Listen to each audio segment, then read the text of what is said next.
자, 여러분 안녕하십니까? 여러분들의 강의를 담당하게 된 닥터 윌 양진욱 교수입니다.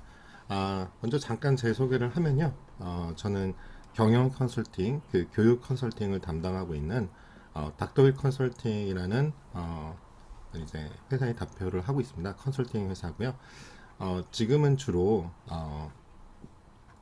그 인공지능 개발자 양성 과정을 이제 영어 글로벌이라는 데랑 같이 해서 이제 6개월 과정으로 학생들을 이제 취업시키는 IT 업체나 아니면은 데이터 마케터로 취업시키는 역할을 하고 있고요. 교육기획과 교육을 하고 있습니다. 주로 딥러닝과 머신러닝 분야를 하고 있고요.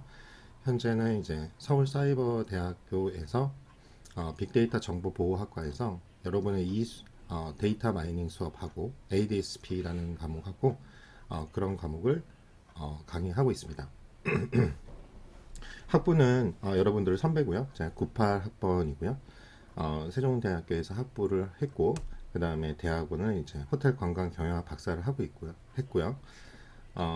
지금은 서울시립대에서 빅데이터 도시 빅데이터 공학과 에서 지금 현재 공학 박사 과정을 하고 있습니다. 일단 그리고 저희가 제 이 사이트를 이렇게 닥터윌 양진욱을 치시면 이제 제가 나오고요. 그다음에 여러분들이 여기 이제 저희 블로그가 있어요. 음, 네, 제 블로그인데요. 이렇게 가시면 여러분들이 이제 쭉 내려다 보시면 이건 지금 제가 뭐 연구하거나 강의를 하고 있는 내용들이고 그리고 이제 혹시라도 이제 올라가서 인공지능 공부하고 싶다 그러면은 지금 강의 아니나 이런 서비스는 지금 올라가고 있는데 저작권법 때문에 혹시 공개를 하긴 할 수 없는 것들을 이웃 공개로 해요. 그래서 여러분들 이웃 등록해서 보시면 될 것 같고 이렇게 이제 서울사이버에서 강의하고 있고 여러분들은 제가 세종대에서 AI 알고리즘하고 데이터 마이닝을 강의하고 있습니다. 그렇게 보시면 되고 여기 이런 부분이 제가 지금까지 공부했던 자료들을 좀 모아놨으니까 여러분들 필요하시면 관심이 있으시면 이쪽 IT 업계 진출이나 아니면 꼭 IT가 아니더라도 내가 데이터에 기반한 어떠한 데이터 사이언스가 되고 싶다. 그쵸? 좀 차별화된 핵심 역량을 갖고 싶다. 그러시면 여러분들이 보시면 될 것 같습니다. 자, 그러면 이쪽에다 이제 필요한 자료들을 제가 어떻게 할 거냐면 조금씩 그 강의를 업데이트를 하고 있어요. 그래서 필요한 것들을 업데이트하고 또 이게 매 학기 학교에서 이제 온라인 강의에 대한 거나 이제 이런 분들의 이제 퀄리티를 높이기 위해서 약간 그 기준이 조금씩 달라지고 있습니다. 그래서 이번 학기는부터 70분짜리를 동영상을 만들어야 되는 것서 원래 저는 이제 교육 효과 때문에 25분짜리를 이렇게 보통 한 3개 정도 이런 식으로 만들었고 또 필요하면은 추가 영상을 뭐 15분 단위로 이렇게 하기도 했는데 이제 출결 체크나 이런 부분이 좀 문제가 있나 봐요. 그리고 유튜브로 연계해서 여러분들이 보충 자료나 이런 걸 할 건데 그런 것들은 동시에 올릴게요. 추석 체크를 해야 되기 때문에 우리가 LMS가 이제 앱이 구현이 안 돼 있잖아요. 그래서 혹시라도 출석 체크 뭐도 필요하니까 일단은 저희 LMS에 오셔야 될 거예요. 출결 체크는 어쩔 수 없이. 그렇지만 이제 요 부분들 혹시라도 추가 영상이나 이런 게 필요하면은 제가 링크를 블로그나 저희 어차피 기본적으로는 저희 블랙보드에다 제가 링크는 다 올려놓을 테니까 이렇게 보시면 될 것 같습니다. 그러면 이렇게 좀 애용해 주시고요. 그리고 유튜브 같은 경우는 동일하게 여러분 유튜브를 가셔가지고 닥터의 양진욱 하면은 고맙게도 여러분들이 구독자가 125명이 돼가지고요. 동영상은 227개 정도 되고 그러니까 여기에 이제 보통은 일반적으로 좀 편집된 것들을 같이 올려요. 왜냐면 여러분들이 이제 지나가면서 근데 이제 실습이 포함되어 있기 때문에 이론 강의는 뭐 그냥 혹시라도 필요하시다 그러면 동시에 올릴 테니까 또 일부 공개로 이렇게 해가지고 올릴 테니까 여러분들이 보시고 그 구독을 구독과 좋아요는 필수입니다. 그렇게 하셔가지고 이렇게 보시면 될 것 같아요. 그래서 물론 그건 출결 체크는 안 되지만 여러분들이 필요한데 앉아가지고 이제 70분짜리를 다 보기 힘들 수 있잖아요.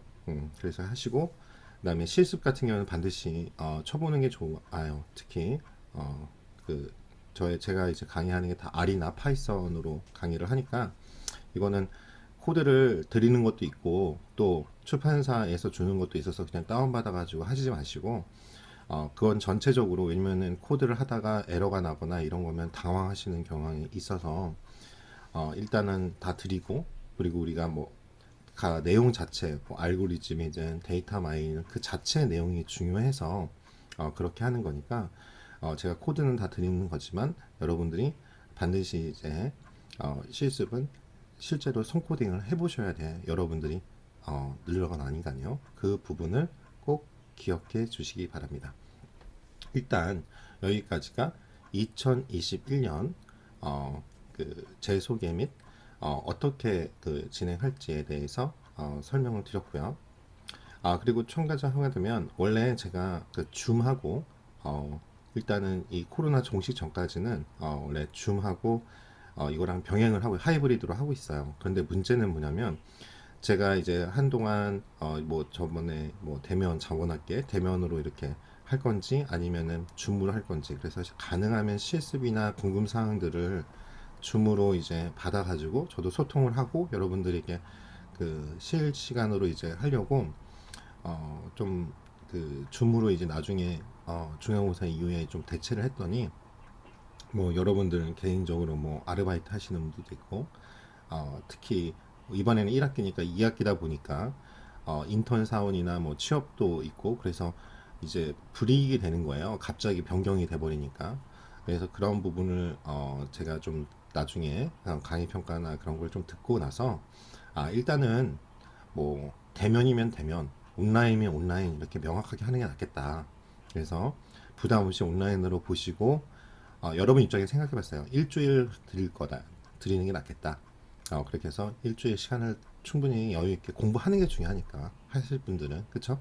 이렇게 해서 하시고 그리고 보충 강의 자료 링크를 거고 또 이제 공지사항 같은 게 좀 나중에 많다 보니까 그런 부분도 필요한 공지사항은 글로 이렇게 남기는데 여러분들에게 이제 카카오톡으로 단톡으로 여러분이 문의를 주시면 필요하다고 하면 이해가 안 된다 그러면 제가 이제 이렇게 유튜브로 공지사항 또 올려서 여러분들이 충분히 어떤 상황인지 왜냐면 이게 실습을 동반하다 보니까 당연히 질의응답이 될 수가 있을 것 같아요.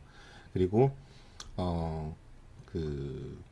필요하다면 여러분들이 시간이 되신 분들에 의해서 자율적으로 지금 사이버대도 그렇게 하고 있거든요. 온라인 강의로 한 거를 이제 보지만 질의응답이 많은데 질의응답이 한 두세 개 정도 된다 그러면 사전 공지 하에 자율적으로 출설 출격과 상관없이 여러분들하고 이제 논의를 해가지고 주말이든 이렇게 그때 자율적으로 시간이 되시는 분들은 보시고 그거를 이제 좀 편집을 해가지고 다른 분들도 이게 뭐 그냥 일반적인 질의응답이면은 필요 없겠죠. 근데 이제 실습을 동반하거나 이걸 가르쳐 줄 필요가 있다. 그러면은 그거를 이제 좀 편집을 해서 다음 영상에 같이 공유하는 그런 식으로 진행을 하도록 할 생각을 하고 있습니다. 일단 여기까지가 1부 어떻게 제 자기소개를 일단은 마치고 그 다음에 각 과목별 제가 소개를 어떻게 진행할지 소개하겠습니다. 잠시 후에 뵐게요. 자, 여러분 1주차 2부 오리엔테이션 2부 시작해 보도록 하겠습니다. 각 과목별 수업 계획 소개입니다. 자, 2021학년도 1학기 HTML 데이터 마이닝 수업 계획서를 봐주시기 바랍니다. 자, 저는 일단 이메일을 거기 소개된 게 아니라 이제 지메일로 받아야 이게 용량 제한이 없더라고요. 저번에 이제 네이버로 여러분 과제나 이런 것들을 받다 보니까 용량 때문에 이제 잘못 들어가고 이런 게 있고요.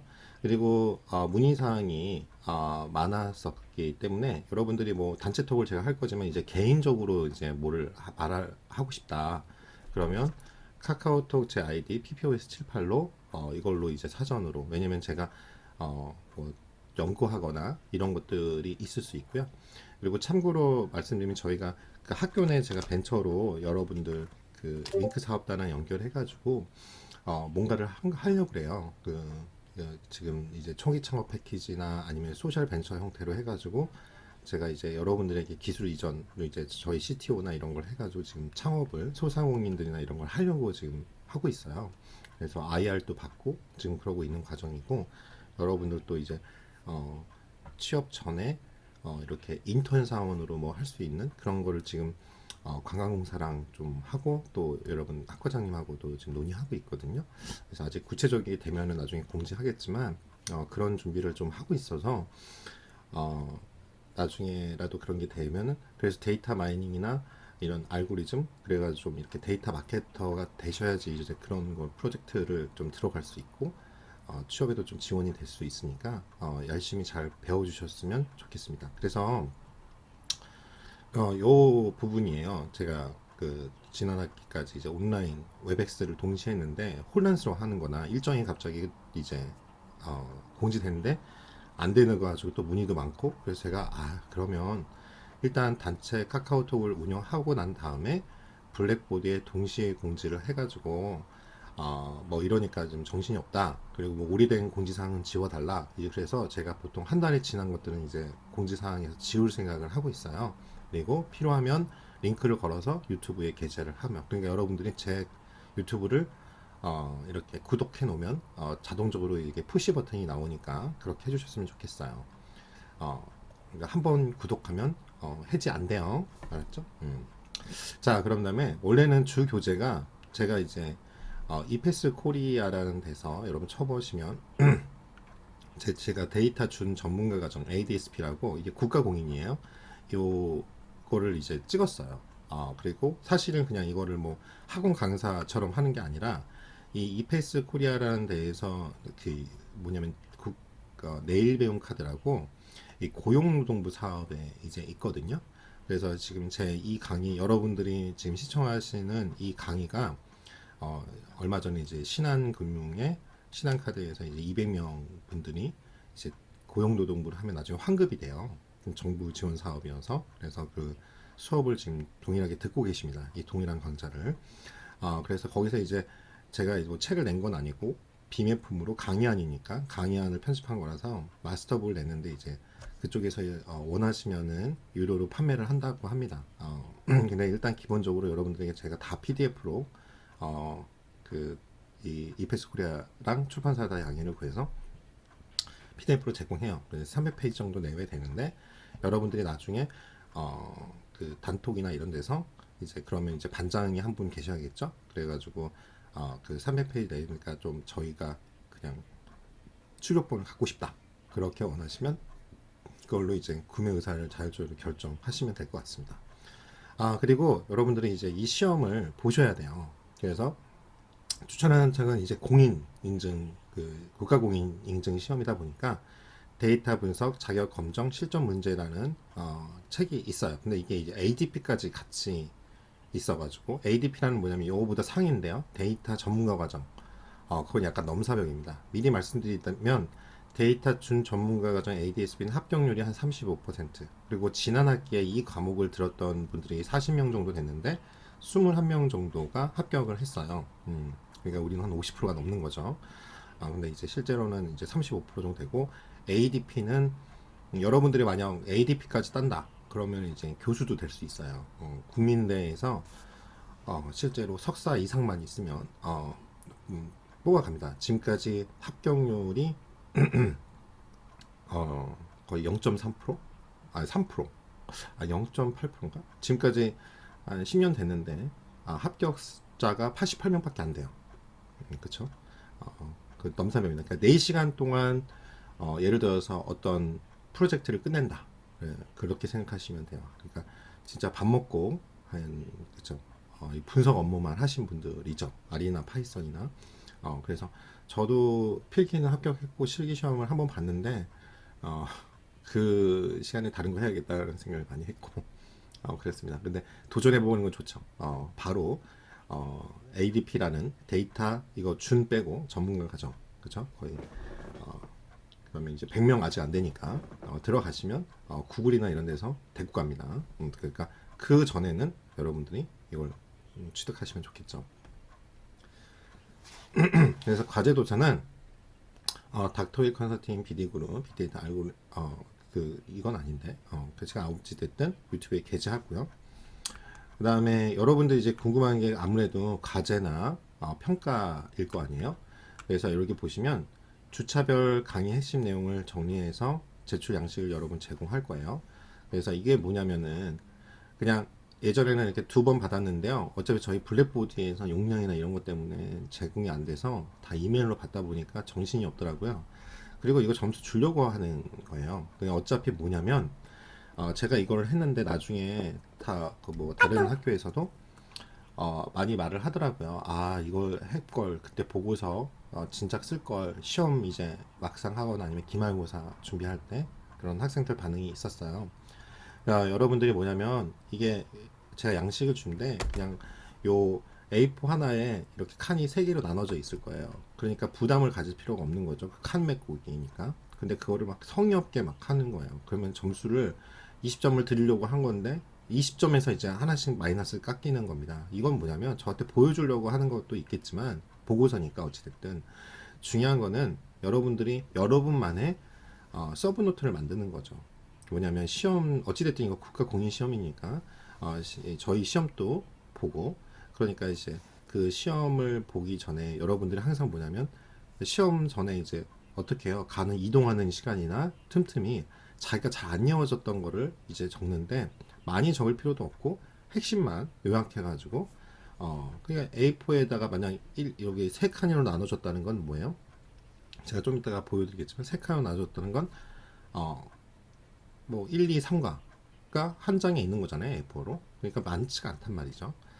그래서 그거를 제출 양식을 제공하면 주차별로 여러분들이 드는데 이제 이게 실제로는 한 과목이 아니라 시험은 이제 세 과목으로 돼 있어요. 1, 2, 3 과목으로. 뭐 데이터나 무엇인가, 그 다음에 데이터베이스, 그 다음에 뒤에 이제 통계 이렇게 돼 있는데요. 저희는 이제 시간과 관계상 통계 위주로만 갑니다. 이게 원래 실무 과목이고 ADSP는 이제 어차피 그거 과정에서 여러분들이 같이 하면 좋으니까 하는 거예요. 그래서 여러분 보시면은 이제 제가 이제 저번에는 이렇게 나눠가지고 중간고사는 여러분들 PBL이라고 이거 자체가 그렇게 지정이 돼 있어요. 이 과목 자체가 결국은 여러분들이 프로젝트를 해서 여러분들이 나름대로 이제 취업할 때 그거를 이제 보여드리는 거거든요. 어떻게 저희가 했다는 걸. 그게 되게 중요한데 그거를 안 하고 이제 자격증에 이제 만 땄는데 왜 저는 B예요? 이렇게 막 하시는 분들도 있는데요. 중요한 게 뭐냐면 여러분들이 기말고사 이 대체과제 40점을 제가 올려버렸어요. 뭐냐면 이게 더 중요하죠. 프로젝트를 해서 여러분들이 어떤 나중에 제가 포트폴리오라고 하죠. 여러분 나중에 이력서 지금 4학년 만약 되면 쓸 게 별로 없어요. 그래서 뭐 학스펙 놀린다고 뭐 자격증이나 뭐 이런 걸 하는 거잖아요. 근데 실제로는 그 전까지 여러분이 코로나 생기기 전까지 그리고 이렇게 인공지능이나 빅데이터가 활성화하게 되기 전까지는 우리 쪽은 무조건 영어였어요. 근데 무조건 토익입니다. 뭐 백날 뭐 다른 자격증 필요 없어요. 영어예요. 호텔 쪽이나 관광 쪽으로 갈 때는. 근데 지금은 이제 시대가 달라졌다는 거죠. 그렇죠? 이제 엑셀 찾는 분도 되게 많고 일반 기업에서는 그리고 이제 파이썬이라고 하죠. 아니면 R 이런 데이터 분석 도구가 크게 두 가지입니다. 거의 분석은 R이나 파이썬이에요. 그래서 이 조별 이제 그래서 아예 개인으로 하는 사람도 있고 조별도 있고 그랬는데 그냥 아예 박아버릴게요. 2인 1조고 2인 1조인데 이제 예를 들어서 취업을 누군가 하던가 아니면은 저번 학기에도 한 분 있었거든요. 외국인 유학생. 예, 그러다 보니까 자기는 혼자 하고 싶다. 그래서 개인 원래는 개인 프로젝트를 하는데 부담을 많이 느끼시는 것 같아서 2인 1조 프로젝트를 하는데요. 저게 나중에 프로젝트 낼 때 문의도 있고 그러면 나중에 제가 프로젝트는 이제 다른 영상을 한 번 더 찍어 드릴 거예요. 여러분 선배들이 한 것들을 아니면 지나가게 들었던. 근데 이 문제가 되게 많아 보이더라고요. 할 때는 이런 데이터 분석 보고서를 할 거예요. 이거는 이제 보고서 양식은 제가 드릴 거고 그걸 보시고 그 보고서를 하나 쓰시면 되고 부담 없이 쓰시는데 이제 나머지는 이제 결과나 이런 것들은 좀 체계적으로 쓰셔야겠죠. 그래서 한 분 이제 샘플을 같이 공개를 제가 할게요. 그다음에 중요한 건 뭐냐면 내가 진짜 했는지 RCS 파일하고 데이터가 있어야 되는 데이터를 안 내시더라고요. 그리고 RCS 파일을 처음에 안 내더라고요. 보니까 뭐 어디 다른 거를 그냥 가져오던가 이런 부분이 있어요. 그러니까 이거 40점인데 여기 보시면 충분히 시간 드립니다. 15주 차잖아요. 우리가 기말고사 14주 차 일요일까지 23시 59분까지 하시면 되고 예를 들어서 이거는 뭐 공정성이니까 제출기가 마감 후 제출하면 제가 뭐 기말고사 문제 내야 되고 그 다음에 여러분들이 이제 기말고사 평가하고 그럴 때 같이 맞물리잖아요. 그때 꼭 이거 늦게 내시는 분들이 있어요. 특별한 상황이 아닌 이상은 제가 분명히 말합니다. 50% 간점이에요. 그리고 이 RCS 파일을 안 내시는 분들이 데이터랑 같이 보내셔야 됩니다. 데이터랑 RCS 파일이랑 이렇게 zip 파일로 압축하셔서 저한테 이제 보내셔야 되는데 이메일로 그때 요거 없으면은 제가 돌려본단 말이야. 분명히 진짜 그렇게 나왔는지. 그래서 20점 감점입니다.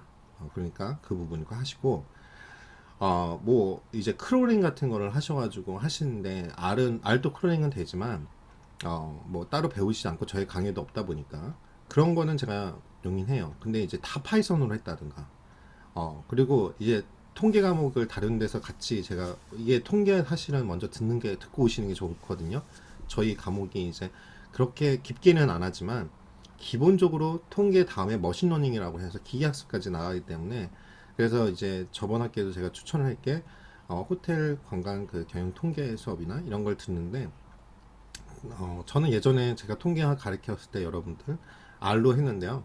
이제 대부분의 이제 강사 교수님들이 에스페이스를 많이 쓰세요. 그러니까 그냥 에스페이스 거기서 썼던 거 그대로 내버리더라고요. 그래서 제가 50% 감점을 드렸던 기억이 나요.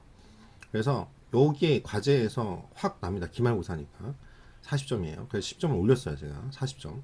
그래서 여기 보면은 병행하는 건 괜찮아요. 그런데 당연히 R로 수업했는데 제 수업 안 들었다는 거잖아요. 그래서 R 사용이 대부분 되셔야 되고 예를 들어서 파이썬이나 SPS로 이제 R로 구현이 안 되는 것들, 안 했던 것들 자기가 잘 몰라서 병행했다. 그래서 그렇게 하시면 감점 없습니다. 그래서 여기 보시면 엑셀이나 SPS나 파이썬만으로 분석을 해가지고 쭉 내시는 분들은 50% 감점합니다. 그러니까 분명히 R 수업을 들으셔야 된다는 거죠. 그리고 갑자기 뭐 스포츠 뭐 이상한 이제 보니까 이 과제 내라고 하니까 딴 데 이제 특강이나 이런 데를 유료로 들으시고 그걸 했던 거를 그냥 논문만 첨부해 가지고 내신 분들이 있더라고요.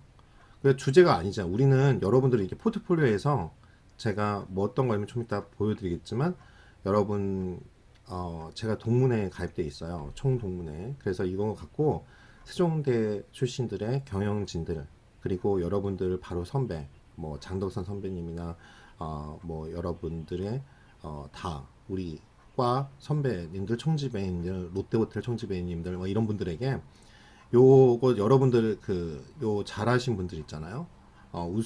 이 프로젝트 제일 우수자들 두 분을 제가 이런 것들을 공개를 해요. 박사 동문회뿐만 아니라.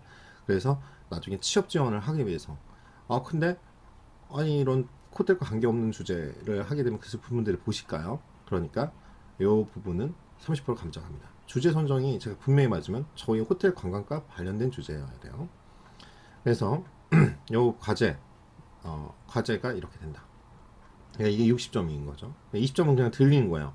그냥 성실하게 그냥 수업 듣고 제가 강의는 또 들으니까 강의에서 중요한 거 그냥 막말로 보풋해가지고 하셔도 되는데 그걸 하기 싫어가지고 또 어떤 분은 제 강의안 있는 것 중에 일부러 그냥 캡처해가지고 그냥 내셨더라고요. 그래서 일단 냈잖아요. 그래서 10점 깎아가지고 10점 드렸어요. 그래서 대부분은 이게 뭐 저희가 A 학점을 몇 %까지 드릴 수 있냐면 지금 코로나 상황이어가지고 상대평가를 해도 50%까지 줄 수 있거든요. 그래서 지난 학기에도 어떻게 했냐면 거의 그 자격증 취득하시면 일단은 중간고사는 30점을 그냥 됩니다. 이 자격증이 그렇게 어려운 시험은 아니에요. 근데 이제 공부를 안 하면 힘들죠. 그래서 보통 일반적으로 국가 자격증들에서 보통 합격률이 25에서 30% 정도 되니까. 그래서 중간고사는 30%인데 일단은 만약 그게 60점 이상이면 합격이거든요. 어찌됐든 합격하신 분들은 중간고사는 그렇게 대처가 되고, 혹시라도 떨어지시는 분들이 있을 거 아니에요. 그래서 중간고사를 보긴 볼 겁니다. 그러신 분들은 이제 또 점수 주기가 되게 애매하니까 불합격했다고 해서 그렇죠. 그래서 아무튼 기말고사는 이걸로 과제물로 보고, 그리고 수시평가 및 과제가 바로 이겁니다. 그래서 이거는 일단 제출만 하면 10점, 그 다음에 여러분들이 성의 있게, 그러니까 20점을 드린다는 전제로 하고 있어요. 출석은 뭐 알아서 이렇게 여러분이 돌리면 나오죠. 그래서 두 번째로 보시면 우리가 지금 보시다시피 이렇게 주별 교과 내용이 나오죠. 그러면은 우리가 오늘 빅데이터는 무엇인가, 데이터 분석 기법, 그 다음 빅데이터 분석 R 소개 및 설치 이런 거, 그 다음에 R 프로그램, 주요 문법, 그 다음에 쭉 그래서 여기서 보시면 통계 분석하고 확률 통계, 그 다음에 통계 기초 통계, 회귀 분석 이렇게 해가지고 이게 중간고사예요. 그러니까 여러분들이 이렇게 3주에 끝난다고요. 그래서 경영 통계나 이런 것들을 꼭 수업 시간에 다른 거랑 병행했으면 좋겠다 이렇게 생각하시고, ADSP 특강을 1, 2과목 기출문제, 제가 이제 타 학교나 아니면은 그 이페스 코리아에서 찍었던 거를 여러분들에게 드릴 거예요. 그래서 그 부분, 그리고 중간고사는 국가공인 ADSP 시험으로 대체되는데 불합격하신 분들이 있잖아요. 그러니까 패자부활전인 거죠. 그 분들은 기말고사를 별도로 원래 기말고사 기간에 그러니까 14주까지 보면은 여러분들이 그 채점 원래 팀 프로젝트로 이제 기말고사가 대체가 되는데 여기 떨어지신 분들은 30점이잖아요. 떨어지시면 20점이에요. 그러면은 벌써 B가 예약되잖아요. 그러니까 그럴 분들을 위해서 기말고사를 보겠습니다. 온라인으로 그 구글 설문지 형태로 볼 거예요. 그래가지고 그게 뭐 시험 안 떨어졌다고 모든 게 평가되지 않게끔 구제해 드리겠습니다. 공정하게. 그래서 통계 분석, 시계열 분석 이런 것들을 하고, 정형 데이터 마이닝까지요. 정형 데이터 마이닝이라는 게 이제 숫자로 되어 있는 건데, 의사결정나무 랜덤 포레스트, 그 다음에 군집 분석, 연관 분석, 텍스트 마이닝, 사회 연결망 분석 이렇게 할 거고, 이제 3과목으로 ADSP 특강을 이제 실제로 이걸 이페스 코리아에서 이제 시험이 있을 때마다 제가 이제 특강을 문제풀이를 특강을 하거든요. 그때 했던 자원을 제가 받아가지고 우리 LMS에다 제가 올려드릴 거예요. 그래서 그걸 하시고, 그리고 이제 비정형 데이터 마이팅은 이제 여러분 웹 크롤링이나 API 공공 데이터 수집하는 실습 이걸 해서 제가 이거를 올려드릴 거예요. 미리 올려드릴 거예요. 근데 14주차는 이걸로 이제 프로젝트를 좀 하시는 분들이 있는데, 근데 미리 말씀을 드리지만 이 비정형 데이터 많이 크롤링 막 열심히 해가지고 파이썬 해가지고 하는데 나중에 팀 프로젝트 할 때 보시면 제가 이걸 그냥 미리 공개를 하면 안 되겠다 막 하고 제가 그 생각을 많이 했던 게, 힘들게 크롤링 했지만 여러분들이 딥러닝 기법을 모르시면 이거는 여러분 이제 글씨나 이런 것들은 빈도수밖에 안 나와요. 그렇죠? 나중에 수업 시작하면 자세히 설명하겠지만 그렇게 되면은 나중에 결과가 초라합니다. 이런 고급 기법들이 정형 데이터에 이런 기법들이 많은데 뭐 그런 기법들이랑 요거랑 같이 하면 모르는데, 크롤링만 하면 예를 들어서 그냥 크롤링해서 어떤 저번 학기에도 보니까 점수가 그래서 좀 낮으니까 자기가 고생하는 비해서 뭐 몇 줄 안 돼요. 코드도 그냥 뭐냐면은 워드 크라우드라고 하죠. 그냥 그것만 딱 해본 거예요. 저희가 해봤더니 예를 들어서 뭐 캠핑이라는 게 20번 나왔다. 그러면 딱 빈도 분석밖에 안 나와요. 20번. 그걸 결과 보고 해요. 그러니까 너무 초라한 보고서가 돼버리는 거죠. 그래서 미리 뭐 팁을 드리자면, 이렇게 시계열 분석도 있고 여러 가지 분석 기법을 하고 코드를 드릴 건데, 그리고 코드 설명을 할 건데, 그런 것들을 이용해 가지고 뭐 하다 못해 요 텍스트 마이닝, 사회 연결만 분석, 뭐 웹크롤링 뭐 이런 걸 다 해가지고 요것도 하고 요것도 하고 이렇게 분석을 여러 개 해봐가지고 노력하면 모르는데, 그러지 않고 그냥 힘들게 뭐 또 파이썬 갖고 해가지고 요거 했고 파이썬으로 그냥 내요. 근데 마지막 결과 보고서는 빈도 해가지고 워드 클라우드 하나만 내고 이래요. 그러면 점수가 좋게 나갈 수가 없겠죠. 객관적으로. 그래서 어찌다 보든 기말고사는 기말고사 프로젝트로 학자 전원이 하셔야 되고 2인 1팀이 원칙입니다. 3명 하겠다. 예, 점수 50% 깎겠습니다. 제가 분명히 말하지만 2명이서 1명. 혼자서 어쩔 수 없이 혼자인 이유는 말씀해 주셔야 되고요. 나중에. 그래서 그냥 저는 혼자 하겠습니다. 근데 실제로 저번 학기에도 2명이서 해놓고 혼자 한 번보다 못한 분도 많았고요. 또 이러지 마세요. 두 분이서 해놓고는 한 명은 이제 둘씩 했으니까 동시에 점수가 동일하게 나갈 거 아니에요? 만약 40점이면 35점이 나갔을 거 아니에요. 근데 이건 동료애가 없는 거죠. 어떤 면이야? 저한테 이제 나중에 이의 신청했어요. 저는 ADSB 시험도 합격했고 제 친구는 떨어졌는데 왜 저랑 그 친구랑 동일한 B냐고. 그러면 그건 너무 동료애가 없는 거 아니에요? 왜냐면 점수는 저는 객관적으로 한 거예요. 합격했으니까 했는데 다른 분들은 다른 거를 뭐 보고서나 다른 거를 성실하게 했고, 그래서 점수가 1점 차이로. 근데 이해는 돼요.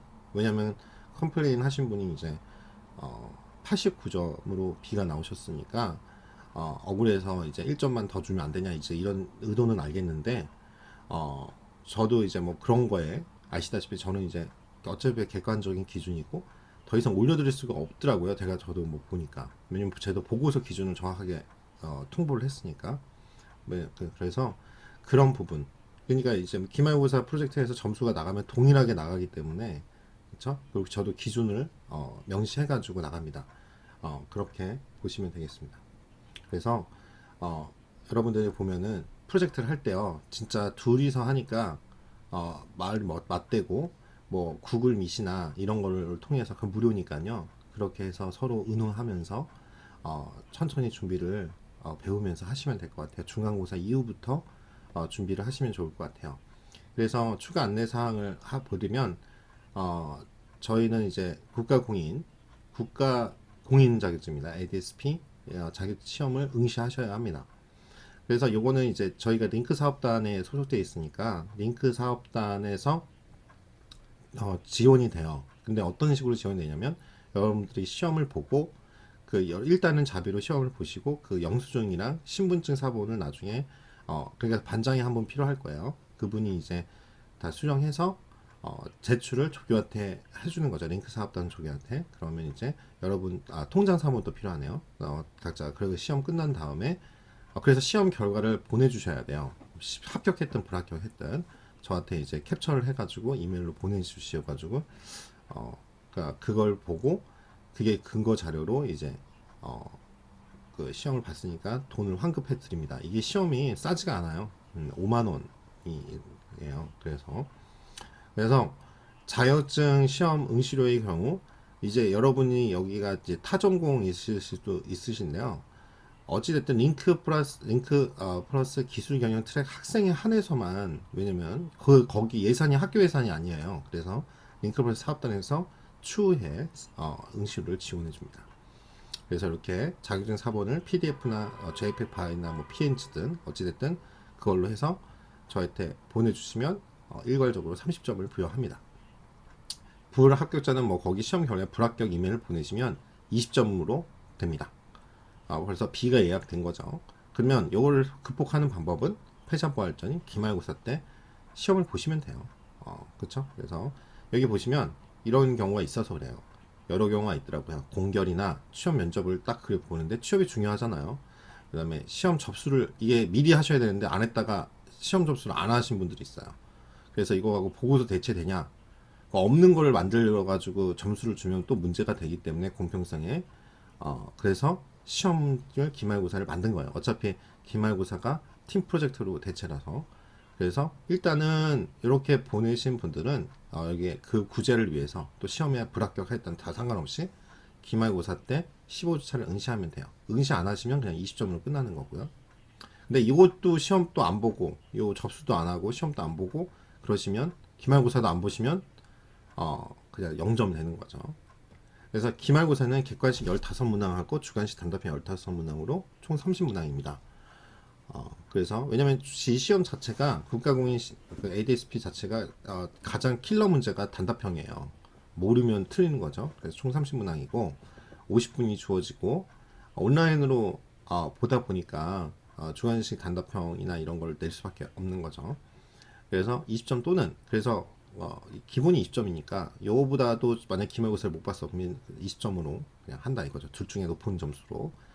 그리고 이 3과목인 통계 분석부터 진도를 나갈 수밖에 없어요. 그래서 1, 2과목은 자가 학습을 하는데 제가 그 1, 2과목에 대해서 문제풀이 유튜브를 드리겠다고 했고 여러분들이 자기 스스로 공부할 수 있는 그런 팁을 좀 제가 올려드릴 거예요. 학습 자료를 시험 대비해서.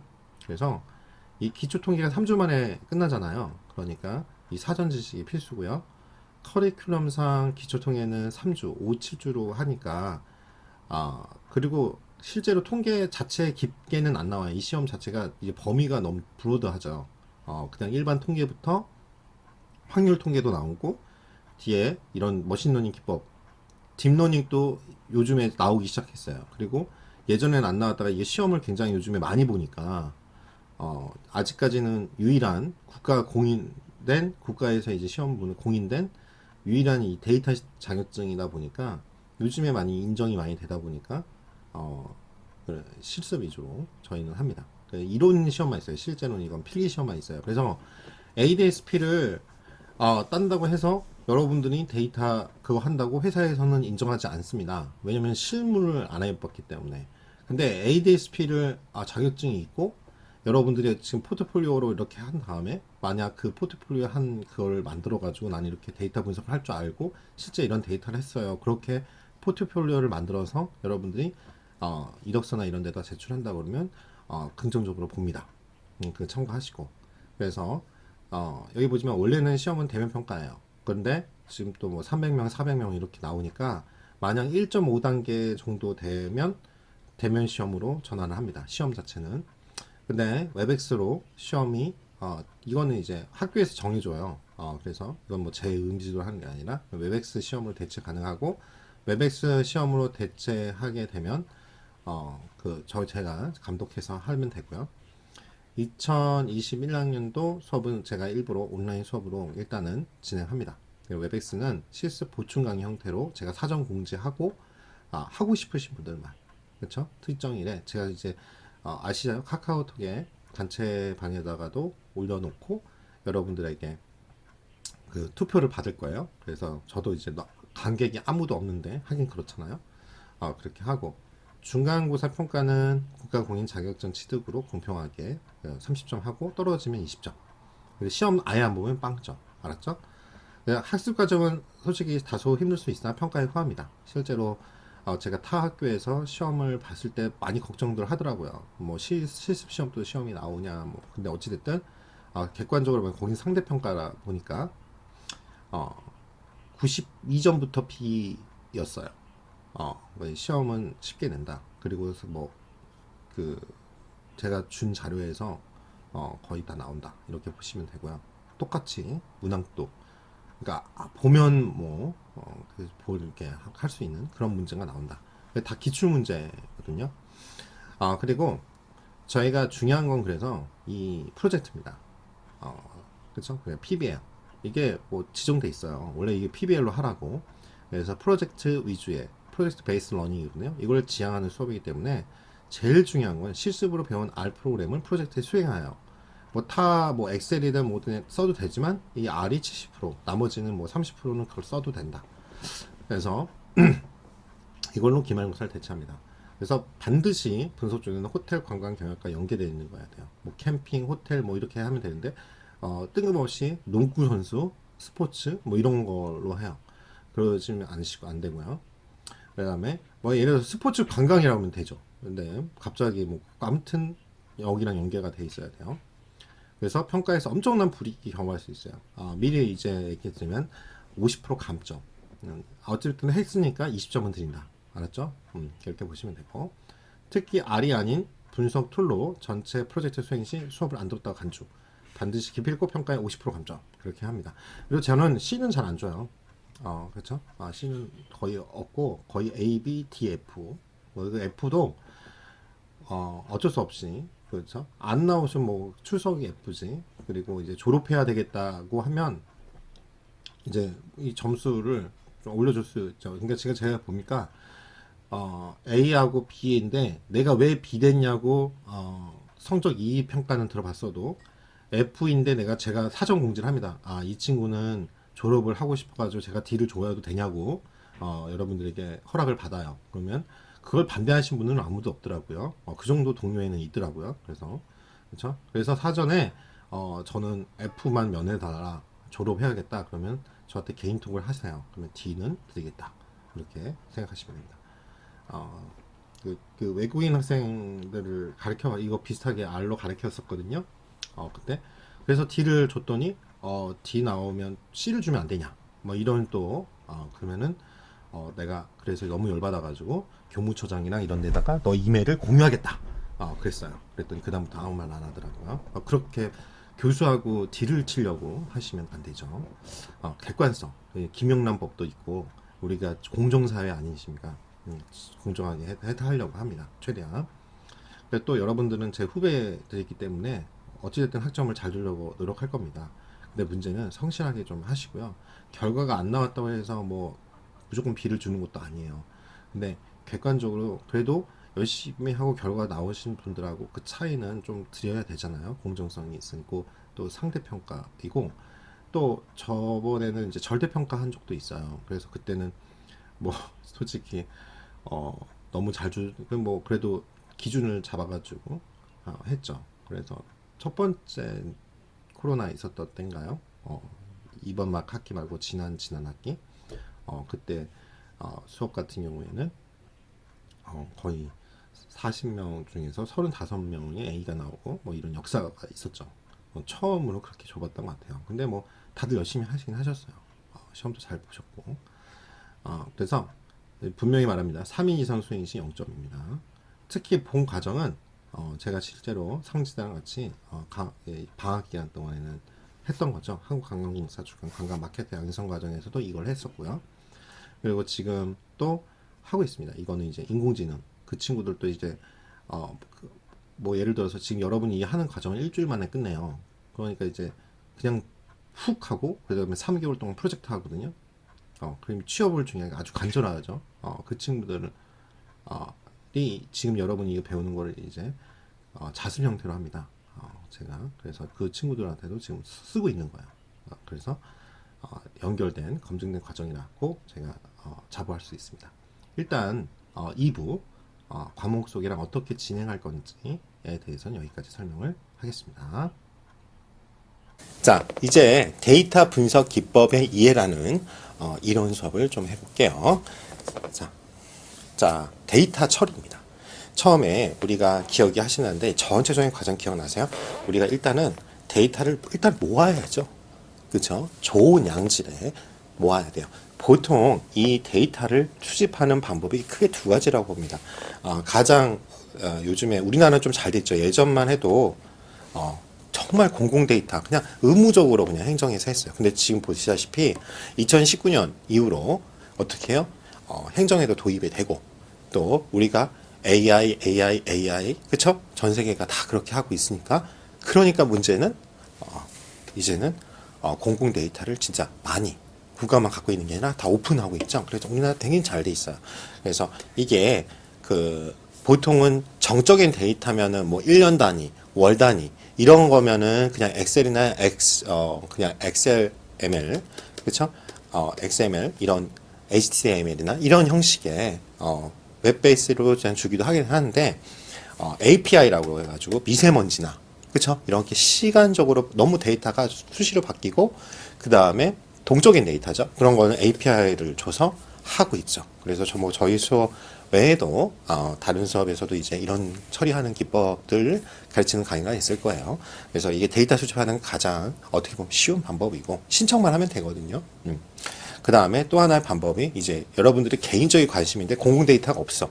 그럴 때 많이 쓰는 게 이제 크롤링이라는 크롤 그쵸? 긁는다 그쵸? 뭐예요?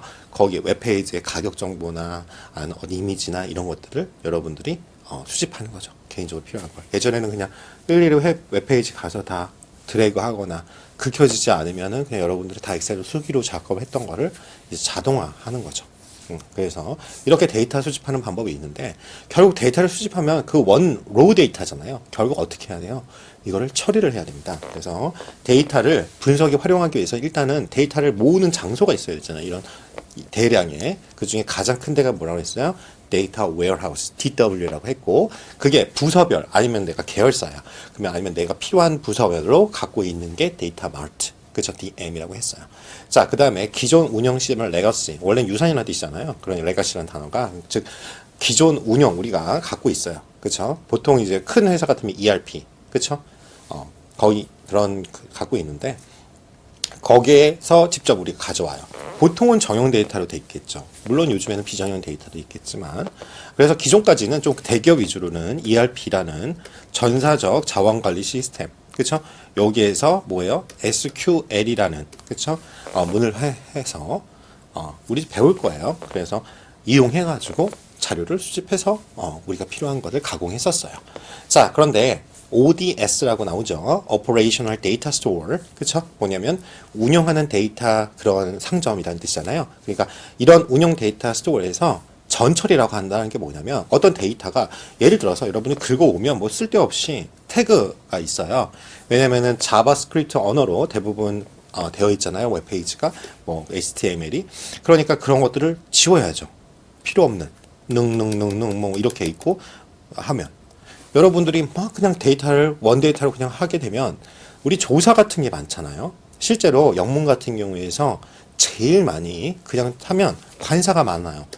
더, 얻어. 그쵸? 얻어가 의미가 있어요. 그쵸? 그냥 일반적인 상황이고, 특수할 때 덜을 쓰는 거잖아요. 여러분 다 영어 공부하셨을 테니까. 그냥 이게 의미가 없죠. 갑자기 뭐, 얼마나 빈도수를 하는 워드 클라우드. 바로 그것 때문에 그래요. 예전에 워드 클라우드가 굉장히 뭐, 뉴스에도 나오고, 사람들 관심도나 이런 거예요. 그거는 어떠한 특정한 단어가 굉장히 빈도가 많으면 그거의 뭐, 크기로, 뭐 예를 들면 폰트 사이즈가 10이면 두 번 언급되면 20, 뭐 상대적인 비율로 이제 나타나는 건데 어도가 많으면 뭐가 의미가 있어요. 하나의 그 이런 뜻인데 그러니까 이런 걸 처리해야죠. 그걸 전처리, 즉 정제한다라고 하는 겁니다. 그래서 데이터를 가져와서 어디 데이터 웨어하우스 큰 저장소예요. 그러니까 회사의 저장소 가져온 내용과 결합해서 분석에 활용합니다. 그쵸? 자, 그러니까 그냥 기존 자료, 우리가, 그쵸? ODS 기존 자료와 외부에서 우리가 갖고 오는데 그냥 갖고 온 게 아니라 우리 데이터 타입이나 정제된 거랑 이렇게 융합을 하려면 잘 처리를 해야겠죠? 그렇게 생각하시면 됩니다. 그 다음에 스테이지 영역이라고 나요. 그쵸? 자, 가져온 데이터는 정제되어 있지 않다. 근데 그냥 갖고 온 그 자체는 정제가 안 돼 있으니까 데이터를 전처리, 즉 정제를 통해서 데이터 웨어하우스나 각 내 부서면 부서마다 권한이 틀리잖아요. 갖고 있는 데이터가 데이터 마트에 결합해서 사용합니다. 그렇게 하시면 될 것 같고요. 자, 한마디로 이겁니다. 그냥 스테이지 단계. 이게 정제 안 돼 있어요. 정제 안 되는 걸 뭐 한다? 전처리를 한다. 그래서 정제 작업. 그쵸? 제가 한글을 좀 많이 못 써요. 영어는 좀 잘 쓰는데 정제를 해요. 그래서 어떻게 해요? ODS 우리가 지금 운영하고 있는 데이터 스토어. 그쵸? 우리 예를 들어서 회계부서면 회계부서, 마케팅 부서에서 우리가 항상 뭐 보는 게 뻔하잖아요. 근데 그 데이터에서 우리가 필요해. 외부 데이터. 그쵸? 어떤 전략을 세우거나 뭔가를 하려면 그러면 그거 갖고 와. 그걸 처리해. 이 처리를 다 지금까지는 전산실 이런 사람들 개발자한테 맡겼다고요. 그러니까 느리지. 모든 부서에서 다 한 군데로 쏠리니까 일이. 그러다가 이제 요거가 정제해서 이제 어디에요? 우리 창고에 딱 정제해서. 괜히 쓸데없는 어더가 많으면 용량만 차지하잖아요. 그쵸? 거기다가 있고 거기에 이제 부서별로 데이터 마트가 있어서 애널리시스 툴이라고 하죠. 이게 뭐 우리가 배우는 통계 분석을 하기 위한 R, 그쵸? 그리고 프로그램 어뢰 중에 이제 쉬운 게 이제 우리가 아는 파이썬, 그쵸? 그리고 또 뭐가요? SQL, 그쵸? 이런 분들, 이건 이제 정형 데이터, 그 다음에 몽고DB, 그쵸? 그런 것들은 비정형 데이터 하는 그런 툴을 사용해가지고 한다 이거죠. 자, 여기까지가 데이터 처리 과정이었습니다. 자, 여러분 이제 탐색적 자료 분석이라는 걸 배울게요.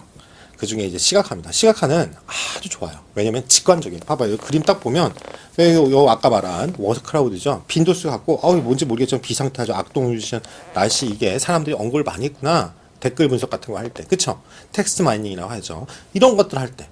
즉, 뭐냐면, 시각화는 일단은 보여지는 거니까. 그래서 처음에 시각화를 많이 해주는 게 좋아요. 딱 보면 직관적으로 누구나 이해하기 쉽잖아요. 그냥 누가 초등학생이 봐도 이게 제일 길잖아요. 이거 제일 많잖아요, 비중이. 그렇죠? 어떤 비중이 많다, 퍼센티지로 나타나는 원형이고요. 그다음 막대 그래프를 보통 많이 쓰죠. 왜? 상대적인 비교가 정확하게 나오니까. 그다음에 이제 빈도수. 이거는 이제 보조 수단이다, 이죠. 정형 데이터가 아닐 때 많이 쓰는 방법이에요. 그리고 이게 시계열 분석 같은 거. 딱 보면 이게 증가했다, 감소했다 이런 걸 딱 아니까 여러분들이 뭐 트렌드다, 어떤 게 있네, 패턴이 있네 이런 거를 발견하고 요거 왜 그럴까, 요거 왜 그럴까 이렇게 고점, 그쵸? 차의 저점 이런 것들을 이제 심화적으로 분석해요. 그러니까 뭐예요? 어떤 거를 본격적으로 우리가 분석하기 전에 제일 먼저 하는 게 이거예요. 그리고 이제 저도 옛날에 박사과정 할 때 많이 교수님들이 했던 게 뭐냐면 이건 이제 보조수단이에요. 그래서 막 보고서 쓸 때 막 시각화를 막 엄청나게 이렇게 해요. 근데 그건 의미 없어요.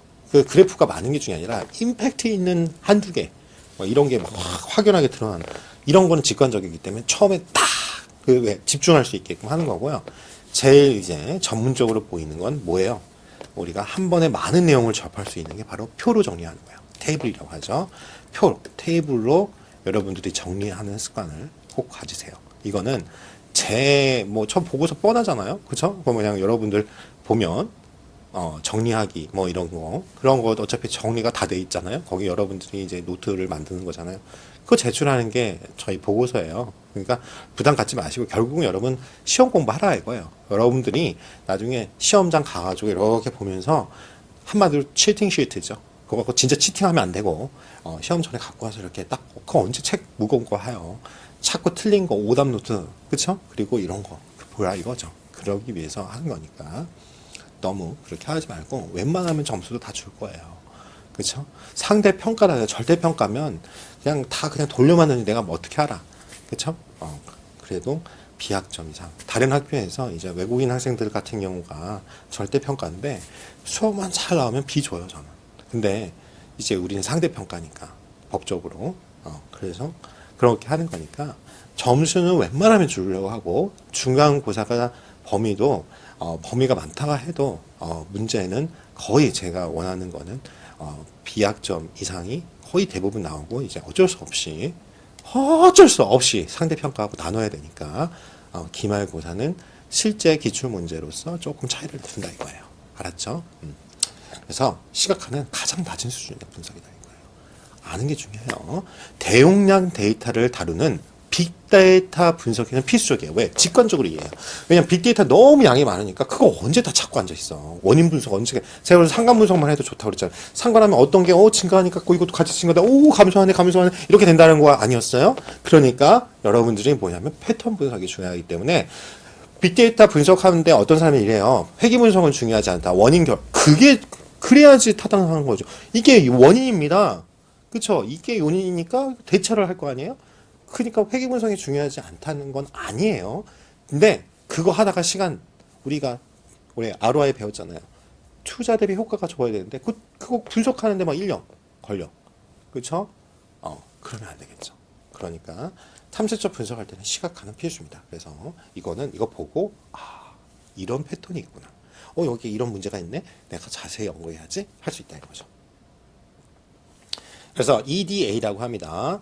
우리가 인터넷 익스플로러, 그쵸? 그런 게 있잖아요. 그러니까 익스플로러 탐험하다, 그러니까 exploratory 데이터. 이게 지금 제가 한 거 아니에요. 이거 전문분이 영어가 약한가 봐요. 전문 파워포인트 받쳐주신 분이 이걸 제 거를 보고 해줬는데 이렇게 스펠링이 틀렸어요. N이에요. 그렇죠? 탐색적 사례 분석이라고 합니다. 그렇죠? 그래서 탐색한다는 게 뭐예요? 모르니까, 주제 잘 모르니까 하는 거잖아요. 그러니까 데이터가 가지고 있는 결국 우리가 속성을 파악하기 위해서 해당 변수, 우리가 알고 있으면 어떤 요인이겠죠. 그 요인의 분포를 일단 시각화해서 한번 보는 거예요. 그래서 하는 분석 방법입니다. 그래서 공간 분석은 여기 봐봐요. 뭐냐면 예를 들어서 서울시 이게 뭐냐면 소재 천대 기업이 어디 있냐. 그러니까 이게 이렇게 몰려 있구나. 그쵸? 자, 이거 하면은 뭐가 좋아요? 이게 마케팅 하는 사람들은 만약 B2B 영업하는 사람들은 큰 거죠. 여기 보면은 당연히 중구, 충무로, 그쵸? 시청 일 거고 여기 뭐야? 강남 쪽에 외국계 기업들 특히 많이 있잖아요. 그리고 이쪽에 뭐야? 가산 디지털 단지나 그룹 이해되시죠? 아, 그러면 어떻게 해요? 우리가 인력이 한정돼 있으면 요 세 군데만 돌면 되잖아요. 그런 임플리케이션을 준다 이거예요. 여러분들은 뭐냐면 이걸 받고 그냥 개인적으로 어떤 걸 분석해서 쭉 주는 게 아니라 이거 갖고 활용을 할 수 있어요. 특히 이거 봐봐. 여러분 봐봐. 서울시 아파트 세대 분포. 아유 이렇게 그렇죠. 특정지가 특히 이게 많잖아요. 빈도가 밀도가 몰려 있어. 그러면 이런 데는 집값이 비싸거나 아니면 또 뭐예요? 계속 활발하게 아파트 거래가 되겠구나. 투자를 할 수 있어요, 여러분들. 집 안 살 거예요? 아니잖아요. 그만큼 도움이 된다 이거예요. 아주 간단하지만 이 시각화는 이거 보고. 그래서 여기 궁금한데 이게 왜 그럴까? 분석하게 되면 이제 본격적인 분석이 되는 거죠. 자, 그 다음에가 바로 이겁니다. 통계 분석이에요. 그렇죠? 어떤 현상을 통계란 일정한 체계가 있다 이거예요. 그래서 기준, 그러니까 체계라는 건 여러분 기준 이거예요. 그래서 숫자, 표, 그림 형태로 나타낸 거예요. 그래서 가장 대표적인 게 기술하다. 이 기술이 처음에 나와도 막 테크닉 이건 줄 알았어요. 아니야. 우리 이렇게 어떤 애 이렇게 기술하십시오 이러잖아요. 이렇게 쓰자 이렇게 쓰는 거예요. 이렇게 쓰는 거. 그러니까 뭐냐면 모집단이라는 건 원래 여러분 서울 시민 전체 예를 들어 1,000만 명이다. 그러면 요 전체가 그럼 1,000만 명 언제 인터뷰한 건지 있어요. 왜 이 중에서 말 그대로 1,000명만 그래도 많잖아요. 1,000명만 인터뷰한다. 전화 인터뷰 이런 거죠. 1,000명만 뽑으면 이게 뭐예요? 표본 샘플. 그걸 샘플이라고 해요. 샘플. 이걸 샘플 표본. 그래서 이 추출 여기서 1,000만 명 중에서 1,000명만 뽑은 거잖아요. 이거 1,000만. 1,000만 명이 1,000명만 뽑은 거잖아요. 그거 가지고 정보를 파악하기 위해서 데이터를 정리하고 요약하는 겁니다. 즉 이게 과학정보통신부에서 기술무역 통계조사를 한 거예요. 그래서 이렇게 지금 보이잖아요. 어떤 트렌드가. 그렇죠? 이거 그냥 막대기로 연도별로만 했는데 이걸 연결하니까 결국 시계열 분석이잖아요. 이게. 그래 안 그래요? 자, 그래서 자 이거 봐봐요. 마음에 안 들어. 이거 똑같은 거 왜 두 번 했지? 통계 종류 두 번째 추측 통계예요. 추측한다는 게 뭐래요? 추정한다. 우리가 미래의 사실 여러분 알고 싶지 않아요? 여러분 아파트를 내가 피땀 눈물 흘려가지고 2억을 투자해가지고 그게 1억으로 떨어지길 원하세요? 아니면 한 5억으로 뻥튀기 하길 원하세요? 그거 생각하시면 돼요. 즉 내가 어떤 걸 투자할 때는 이거 오를 거야. 난 부자 될 거야. 이런 기대를 하고 할 거 아니요. 그래 안 그래요? 그래서 모 집단에서 출출된 표본 통계량. 그쵸? 그걸 가지고 뭐예요? 특성인 모수에 대해서 알고 싶은 거예요. 그치? 아까 제가 말한 것처럼 아까 1,000만 명 중에서 1,000명을 뽑았잖아요. 서울 시민을. 그렇죠? 그런 다음에 이거 갖고 어떤 특징을 알고 싶은 거예요. 그거 갖고 추정을 하는 거예요. 이 모집단은 어떻게 되겠다. 자, 뭐 기계적으로 통계학 시간에 뭐 하면 다시 한번 설명하겠지만 이 모집단이 있어요. 아까 1,000만 명. 그 중에서 내가 1,000명만 딱 뽑았다는 거 아니에요. 그래서 이 1,000명 샘플을 갖고 연구를 막 해서 그래서 중요한 요인들을 뽑았어. 그래서 이게 여기도 적용이 되나 추정하는 거야. 근데 그게 맞으면 대박. 그쵸? 그게 만약 연구면 교수 되는 거예요. 이거예요. 어떤 건지 모르지만 뭐예요? 쭉 봤더니 어떻게 여기 분포가 이렇게 했는데 분포가 보니까 뭔지 모르겠지만 이쪽 변수가 증가할수록 이것도 이렇게 증가하는 선형 모형으로 일단은 할 수 있네. 뭐가 증가하면 다는 아니지만 대체적으로 이렇게 증가되는구나라는 걸 알면 우리가 뭔가 투자를 할 수도 있고 뭔가를 할 수도 있잖아요. 그래야 안 그래요? 네. 여기까지가 탐색조 자료 분석, 통계 분석의 내용이었습니다. 자, 이제는 데이터 마이닝 많이 들어봤을 거예요. 데이터 마이닝이나 뭐냐면 영어로 쓰면 데이터는 원래 데이텀이라는 어떤 그쵸? 자료 하나하나를 말하는 걸 거의 복수형의 데이터예요. 데이터 그러니까 여러 가지 자료가 있어요. 그렇죠? 그 대부분의 자료 중에서 내가 필요한 거를 마이닝한다. 즉 마인 자체가 우리가 탐구해서 캐는 거거든요. 그러니까 우리가 뭐래요? 쓰레기 자료 들어오면 쓰레기 나온다고요. garbage in, garbage out이에요. 결과가 그지 같다고요. 한마디로. 그러니까 뭐예요? 데이터를 우리가 채굴 해. 그래가지고 뭐예요? 양질의. 그게 뭐예요? 우리 보통 통과하면 뭐 석탄, 다이아몬드. 결과가 나올 수 있는. 그쵸? 그걸 원하는 거죠. 그런 과정을 데이터 마이닝이라 생각하시고 연상하시고 자 내용은 정의를 아셔야겠죠? 뭐예요? 정의가 그대로 이게 뭐냐 이렇게 하고 나올 수 있으니까 빅데이터예요. 대용량 자료로부터 정보를 딱 갖고 와 요약해. 그래서 우리가 원하는 게 미래에 대한 예측이잖아요. 그걸 목표로 자료는 딱 봐. 자료하고 데이터 이렇게 몰려 있는데 아까 봐 그거예요. 뭔지 모르겠나 우리가 이게 증가하면 이것도 따로 증가하네 이런 패턴이나 규칙을 탐색하고 이를 이거 갖고 있으면 이게 증가하면 이거 하다가 한번 모델을 세워볼까 이렇게 하는 거예요. 그래서 모델링해서 이전에는 몰랐던 아주 유용한 지식 그걸 추출하는 방법이 데이터 마이닝이라고 합니다. 그러면 이게 종류가 뭐가 있는지 궁금하잖아요. 그 중에 하나가 여러분 많이 들어봤어요. 기계학습. 이게 영어로 뭐예요? 머신러닝이에요.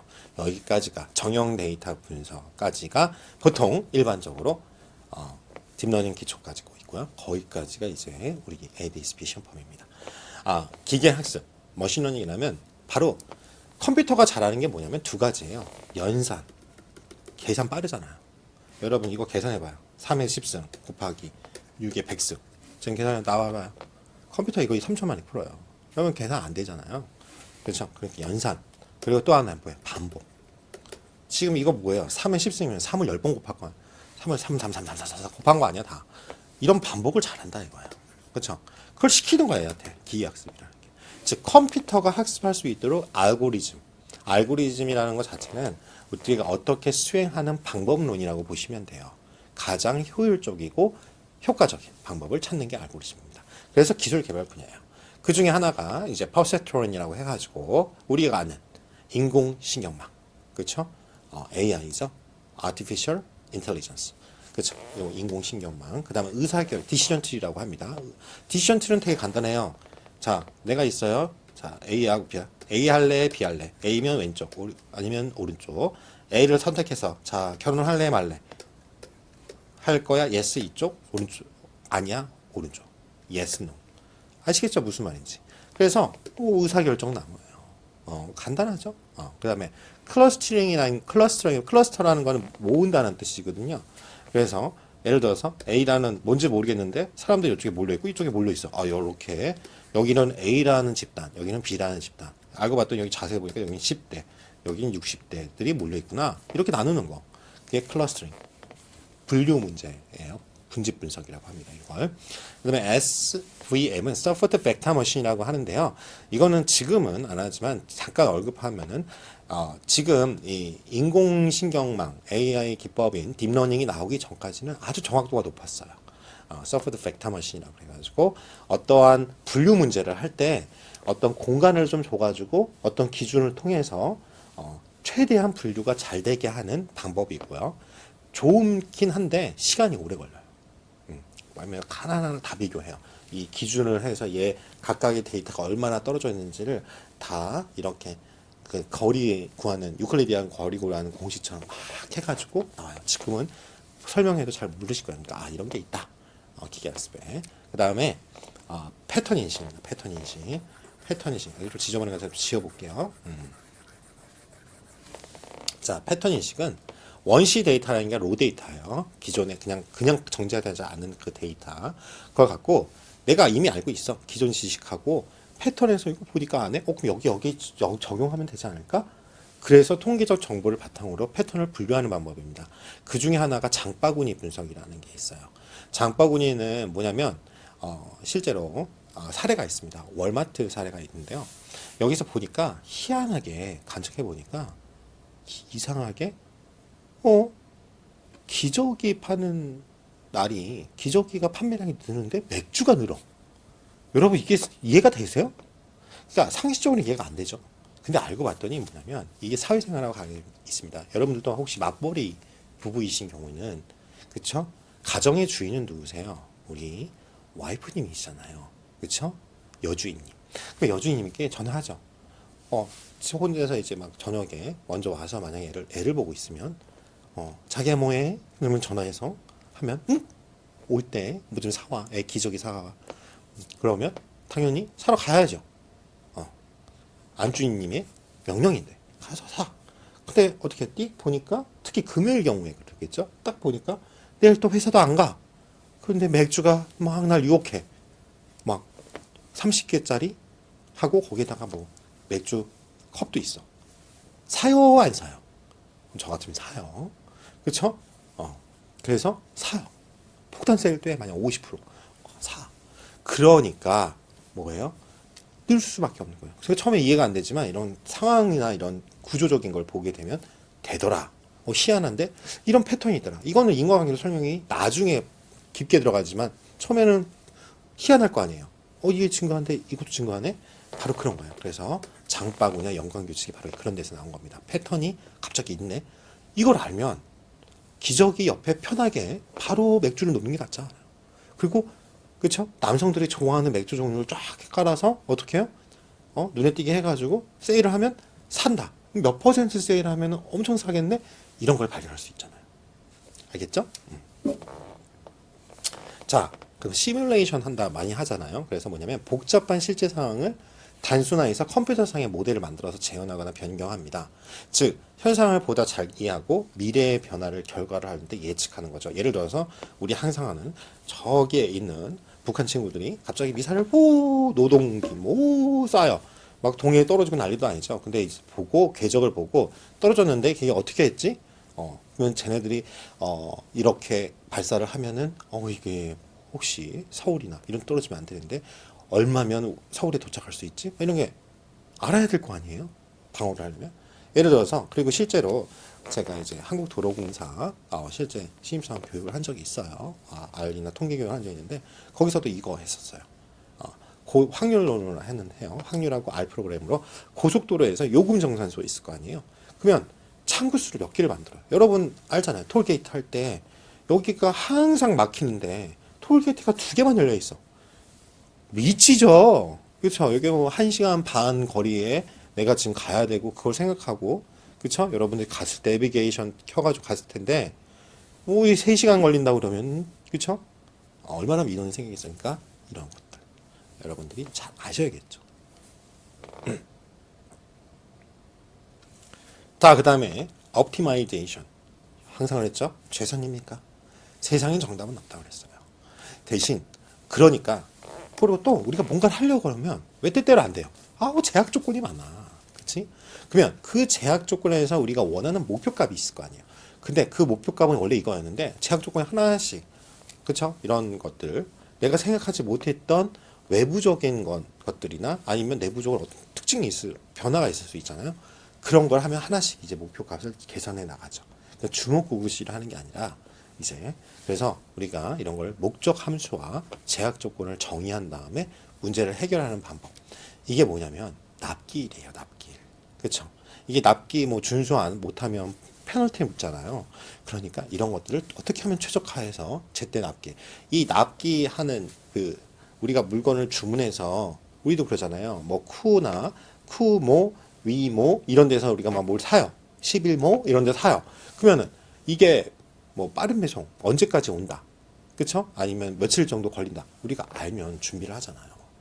그 전에 이게 꼭 필요한 물건인데 3일 후에 우리 갖다 어디보다 선물해야 되는데 이게 걸리는데 한 달 걸려. 그러면 안 되잖아요. 그러니까 납기일 최적화. 그 기간 내가 주문해서 참고로 내가 주문해서 그걸 물건을 받는까지를 전문적으로 리드 타임이라고 하거든요. 그 리드 타임을 적게 하는 게 이제 보통은 일반적인 기업들의 관심사고요. 이해되죠? 그러니까 납기일 최적화 이런 것들을 최적화 문제로 가지고 풉니다. R 프로그램 기초. 그래서 이번 시간부터는 이제 설치나 이런 것들을 좀 부담 없이 하시고요. 근데 설치를 하실 줄 아셔야죠. 그리고 이제 다음 회차부터는 이제 하나씩 문법에 대해서 좀 자세하게 공부를 할 거예요. 어찌됐든 문법을 좀 아셔야 그 향후에 통계나 이런 결국 시험은 통계 결과만 나오지만 예전에 많이 나왔어요. R도. 근데 요즘에는 왜 R을 제가 물어봤거든요. 그 평가하시는 담당자, 자격증 담당자한테. 그랬더니 이제는 파이썬 이런 것들도 있고 실제로 요거 ADSP는 필기만 시험을 본다고 그랬잖아요. 근데 이제 실기 시험에 있는 ADP 같은 경우는 여러분들이 선택할 수가 있어요. 실기 시험을 R로 할지 아니면 파이썬으로 할지. 그쵸? 그래서 여러분들이 선택이 가능하기 때문에 자기네들이 주최 측에서 주관하는 자격증대에서 R 프로그래밍 자체만 세부적인 디테일한 기법이나 이게 아니라 중요한 거는 결국 뭐예요?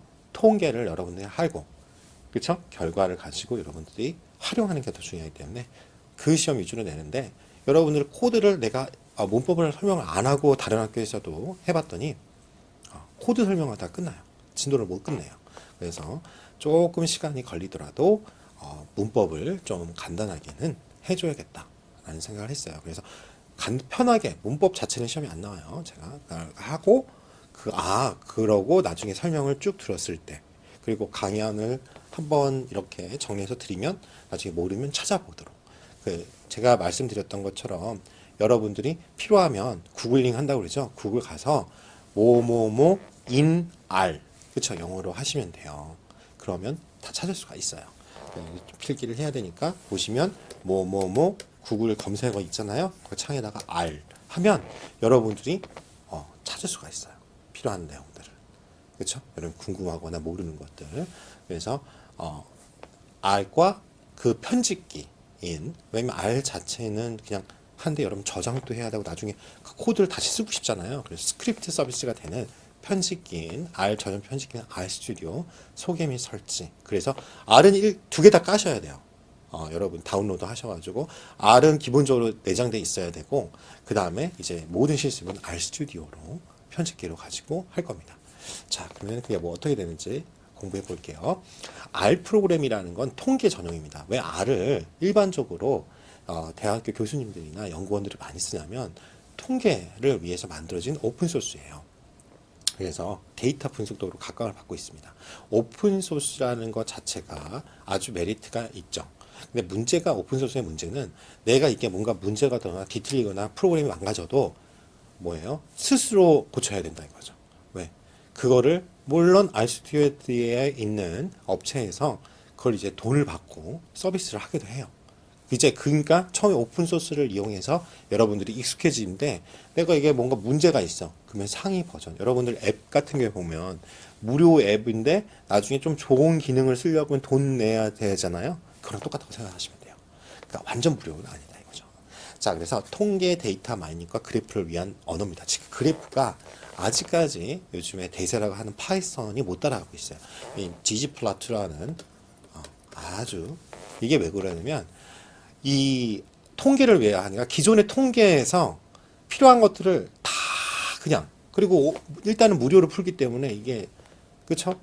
그리고 코드를 쳐야 되고 그러기 때문에 다른데 그냥 GUI 환경으로 만들어진 SPS나, 물론 코드를 좀 치긴 하지만 유료인 사스나 이런 데서 뭐라고 못하는 거예요. 무료를 풀고 앉아 있는데. 그런데 뭐예요? 이게 매틀랩이라고 하는, 그쵸? 그 프로그램이 전형적으로 수학 베이스로 한 그 통계 프로그램을 그대로 차용하고 있습니다.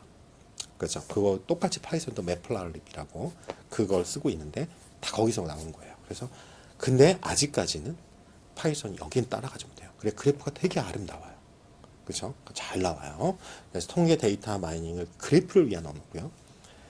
다양한 최신 통계 분석 방법과 마이닝 기법을 제공합니다. 그리고 세계적으로 사용자들이 다양한 예제를 공유해요. 그렇죠? 그리고 다양한 기능을 지원하는 패키지가 수시로 업데이트 된다는 장점이 있습니다. 그리고 문제는 프로그래밍 언어로 처음에 나온 게 아니에요. 요즘에는 파이썬 서로 베끼고 있어요. R이 워낙 이 통계 프로그램이 많고 잘 되니까 파이썬이 R에서 있는 프로그램들 그걸 그대로 모듈로 해가지고 제공하고 있어요. 그걸 누가 하고 있냐? 나중에 그 데이터 분석 기법에 파이썬의 판다스라는 게 있는데 그게 그대로 갖고 와요. 근데 R도 그래요. R도 이제 보니까 통계 점점 예전에는 3위까지, 2, 3위까지 올라갔거든요. 그쵸? 근데 5위까지 떨어졌어요. C 언어보다 떨어진 거예요. 프로그램 자체 언어가 아니다 보니까. 그런데 이제 그걸 다시 도약하기 위해서 어떻게 해요? 파이썬의 장점이 프로그램 언어도 차용하고 있어요. 모듈화 해가지고. 그래서 사실 데이터를 어차피 수집해야 되는 크롤링이나 공공 API, 구글 맵 지도 이런 것도 R로 다 돼요. 요즘에는 참고로 알아두시고요. 그래서 SAS, SPSS, R 이 세 가지가 이제 가장 어차피 통계를 위한 거니까 일단 하면 SAS라는 거는 이제 대학생이나 대학원생은 무료예요. 학교 다닐 그 학번이 있을 동안 졸업 전까지는. 그거는 뭐냐면 락인 효과라고 하죠. 사람들이 거기 익숙해지면 나중에는 하겠다니까. 근데 보통 기가에는 유료로 하는데 고가예요. 그래서 대기업들만 SAS를 대부분 써요. 일단은 코드가 들어가지만 간단하고요. 엑셀 VBA 생각하시면 돼요. 되게 간단하고 그 다음에 뭐냐면은 일단은 빠르고 또 AS가 되니까 말 그대로 이건 유료로 판매하니까 그리고 안정적이니까 근데 비싸요. 그래서 보통 대기업 계열사 여러 개 있는 L그룹이나 S그룹 이런 데에 분석 정형 데이터 분석은 잘 되니까 그래서 코드 약간 그리고 클릭 베이스 그렇게 생각하시면 돼요. 설치 용량이 일단 이게 예전부터 빅데이터 한다고 하면 SAS였어요. 그리고 다양한 모듈 지원인데 별도로 구매해야 되고요. 일단 최신 알고리즘은 왜 느려요? 이게 보면 유료인 거는 다 느려요. 왜냐하면 검증을 해야 되잖아요. 이게 검증이 안 되면 나중에 문제가 생기면 유료로 냈는데 이거 데이터를 분석했는데 왜 결과값이 매번 할 때마다 틀려? 그러면 이거 문제가 있는 기법인데 이걸 유료로 팔았어? 왜? 돈 다 받는다고 그랬잖아요. 별도 구매니까. 그러기 때문에 검증 절차를 엄청 받습니다. 그러기 때문에 느려요. 반영이. 그리고 학습 자료 입수 편의성은 당연히 다 유료예요. 다 돈 내야 됩니다. 그리고 커뮤니티가 별로 없어요. 그냥 쓰는 사람들이 이제 서로 공유하거나 아니면 대부분은 굳이 그럴 필요가 없는 게 유료 상품이니까 줘요. 대부분 요청하면 이거는 이런 비법을 쓰시라고. 유지 보수는 당연히 부르면 와요. 돈만 내면 되니까. 그렇죠? R은 오픈소스고 일단은 일반적인 구매자들은 무료고 회사에서는 이제 그걸 돈을 내고 RStu디오에서 하는 서비스 AS 같은 게 필요하다 그러면 합니다. 그리고 일단은 모듈화 됐다는 게요. 우리가 필요한 것들이 패키지라고 그래가지고 돼 있어요. 이미. 그래서 R로만 그냥 통계를 공부한다? 그러면은 이제 큰일 나요. 왜 그러냐면 통계에 대한 이론을 막 하는데 R은 그냥 클릭하면 돼요. 그거 모듈 다운받아서 클릭하는데 그 안에 모든 통계 수식이 다 들어가 있거든요. 자동화돼 있거든요. 그래서 그 다운받아서 내가 필요한 데이터만 한마디로 엑셀이면 엑셀 데이터를 임포트해서 불러와가지고 임포트 불러오다 이런 뜻이에요. 불러와서 그냥 처리만 하면 되거든요. 되게 간단해요. 가르치는 실습이. 그리고 따로 프로그래밍 언어로 만든 게 아니라 문법 같은 게 되게 간단합니다. 그렇죠? 그래서 그리고 대부분 C 언어에서 다 나왔기 때문에 파이썬도 기본은 처음 만들 때는 C 언어로 기반으로 만들었어요. 그래서 간단합니다. C 언어가 기본이에요. 그래서 오픈 소스고 최신 알고리즘이 빨라요. 그렇죠? 빨라요. 통계학자분들이 만들었기 때문에 분석 기법 통계하고 잘 되면 해요. 그러니까 왜냐면 테스트 버전인 거죠. 처음에 테스트 버전 막 올립니다. 사람들이 이거 좋네 그리고 막 하잖아요. 그러면 보통 통계 교수님들이나 수학 교수님들이 통계학자님들하고 같이 만들기 때문에 사람들이 많이 다운받고 거기에서 개선이 되잖아요. 이게 뭐랑 가냐면 논문의 인용수랑 똑같이 돼요. 사람들이 막 하는 게 이해되시죠? 그리고 공개 논문 자료가 많습니다. 이게 최고예요. 그래서 교수님이나 연구님들이 안 하는 게 이게 우리가 국제적인 학술 논문을 SCI라고 들어보셨어요? SSCI급. 그런데 이게 내가 SCI나 SSCI로 내가 이게 검증이 돼가지고 이미 검증을 받은 거잖아요. 그래가지고 이제 올려요. 그게 등재가 됐습니다. 그러면 논문 할 때 R 코드를 다 공개합니다. 왜 그러냐? 일반화가 돼야 되니까. 내가 이거는 내 어떤 데이터의 특징이 아니라 너네들 데이터 한번 넣어서 한번 돌려봐. 똑같은 결과가 비슷한 결과 나올 거야. 왜? 난 또 검증 받았어. 그래서 자신 있게 해요. 또 사람들이 그래서 그런 R이 코드가 공개돼 있으면 해보고 싶으니까 또 가서 다운로드 봐요. 그러면 뭐예요? 논문 인용수. 그러면 이분은 국제적인 권위가 올라가니까. 그렇죠? 그부 교수님이 있는 대학원은 그 인용 점수로 명문대가 되니까 적극적으로 하십니다. 자, 그리고 질을 위한 커뮤니티가 아주 활발합니다. 그렇죠? 우리나라도 R 커뮤니티가 커요. 요즘에는 파이썬 커뮤니티가 더 커지고 있긴 해요. 왜? 딥러닝 때문에. 그렇지만 유지 보수는 어렵습니다. 자기 스스로 셀프 서비스. 그래서 이 R이나 파이썬을 공부하시는 분들의 이런 유지 보수 업체는 구글이에요. 알았죠? 똑같아요. 그래서 이 R 프로그램의 특징은 오픈 소스입니다. 그래서 사용자 커뮤니티가 도움 요청하면 또 친절하게 다 해줘요. 저도 가입이 다 돼 있어요. R 커뮤니티나 파이썬 커뮤니티에 모르는 거 캡처해서 올리면 다 해줘요. 사람들이 본인 또 그런 게 있으니까. 그리고 왜냐면 사람들이 막 이렇게 우리 똑같아요. 지식인 네이버에 지식인이랑 똑같이 이렇게 막 잘 알려주잖아요. 그러면 그분을 좋아요, 공유 뭐 이런 거 하니까 페이스북 같은 경우에는 인기 스타가 되고 막 강사로 초빙하고 이러거든요. 그러니까 적극적으로 그 댓글 같은 걸 달아주세요. 약 5천 개 이상의 패키지가 있어요. 웬만한 우리가 아는 그 통계 패키지는 다 있다고 보시면 돼요. 그렇죠?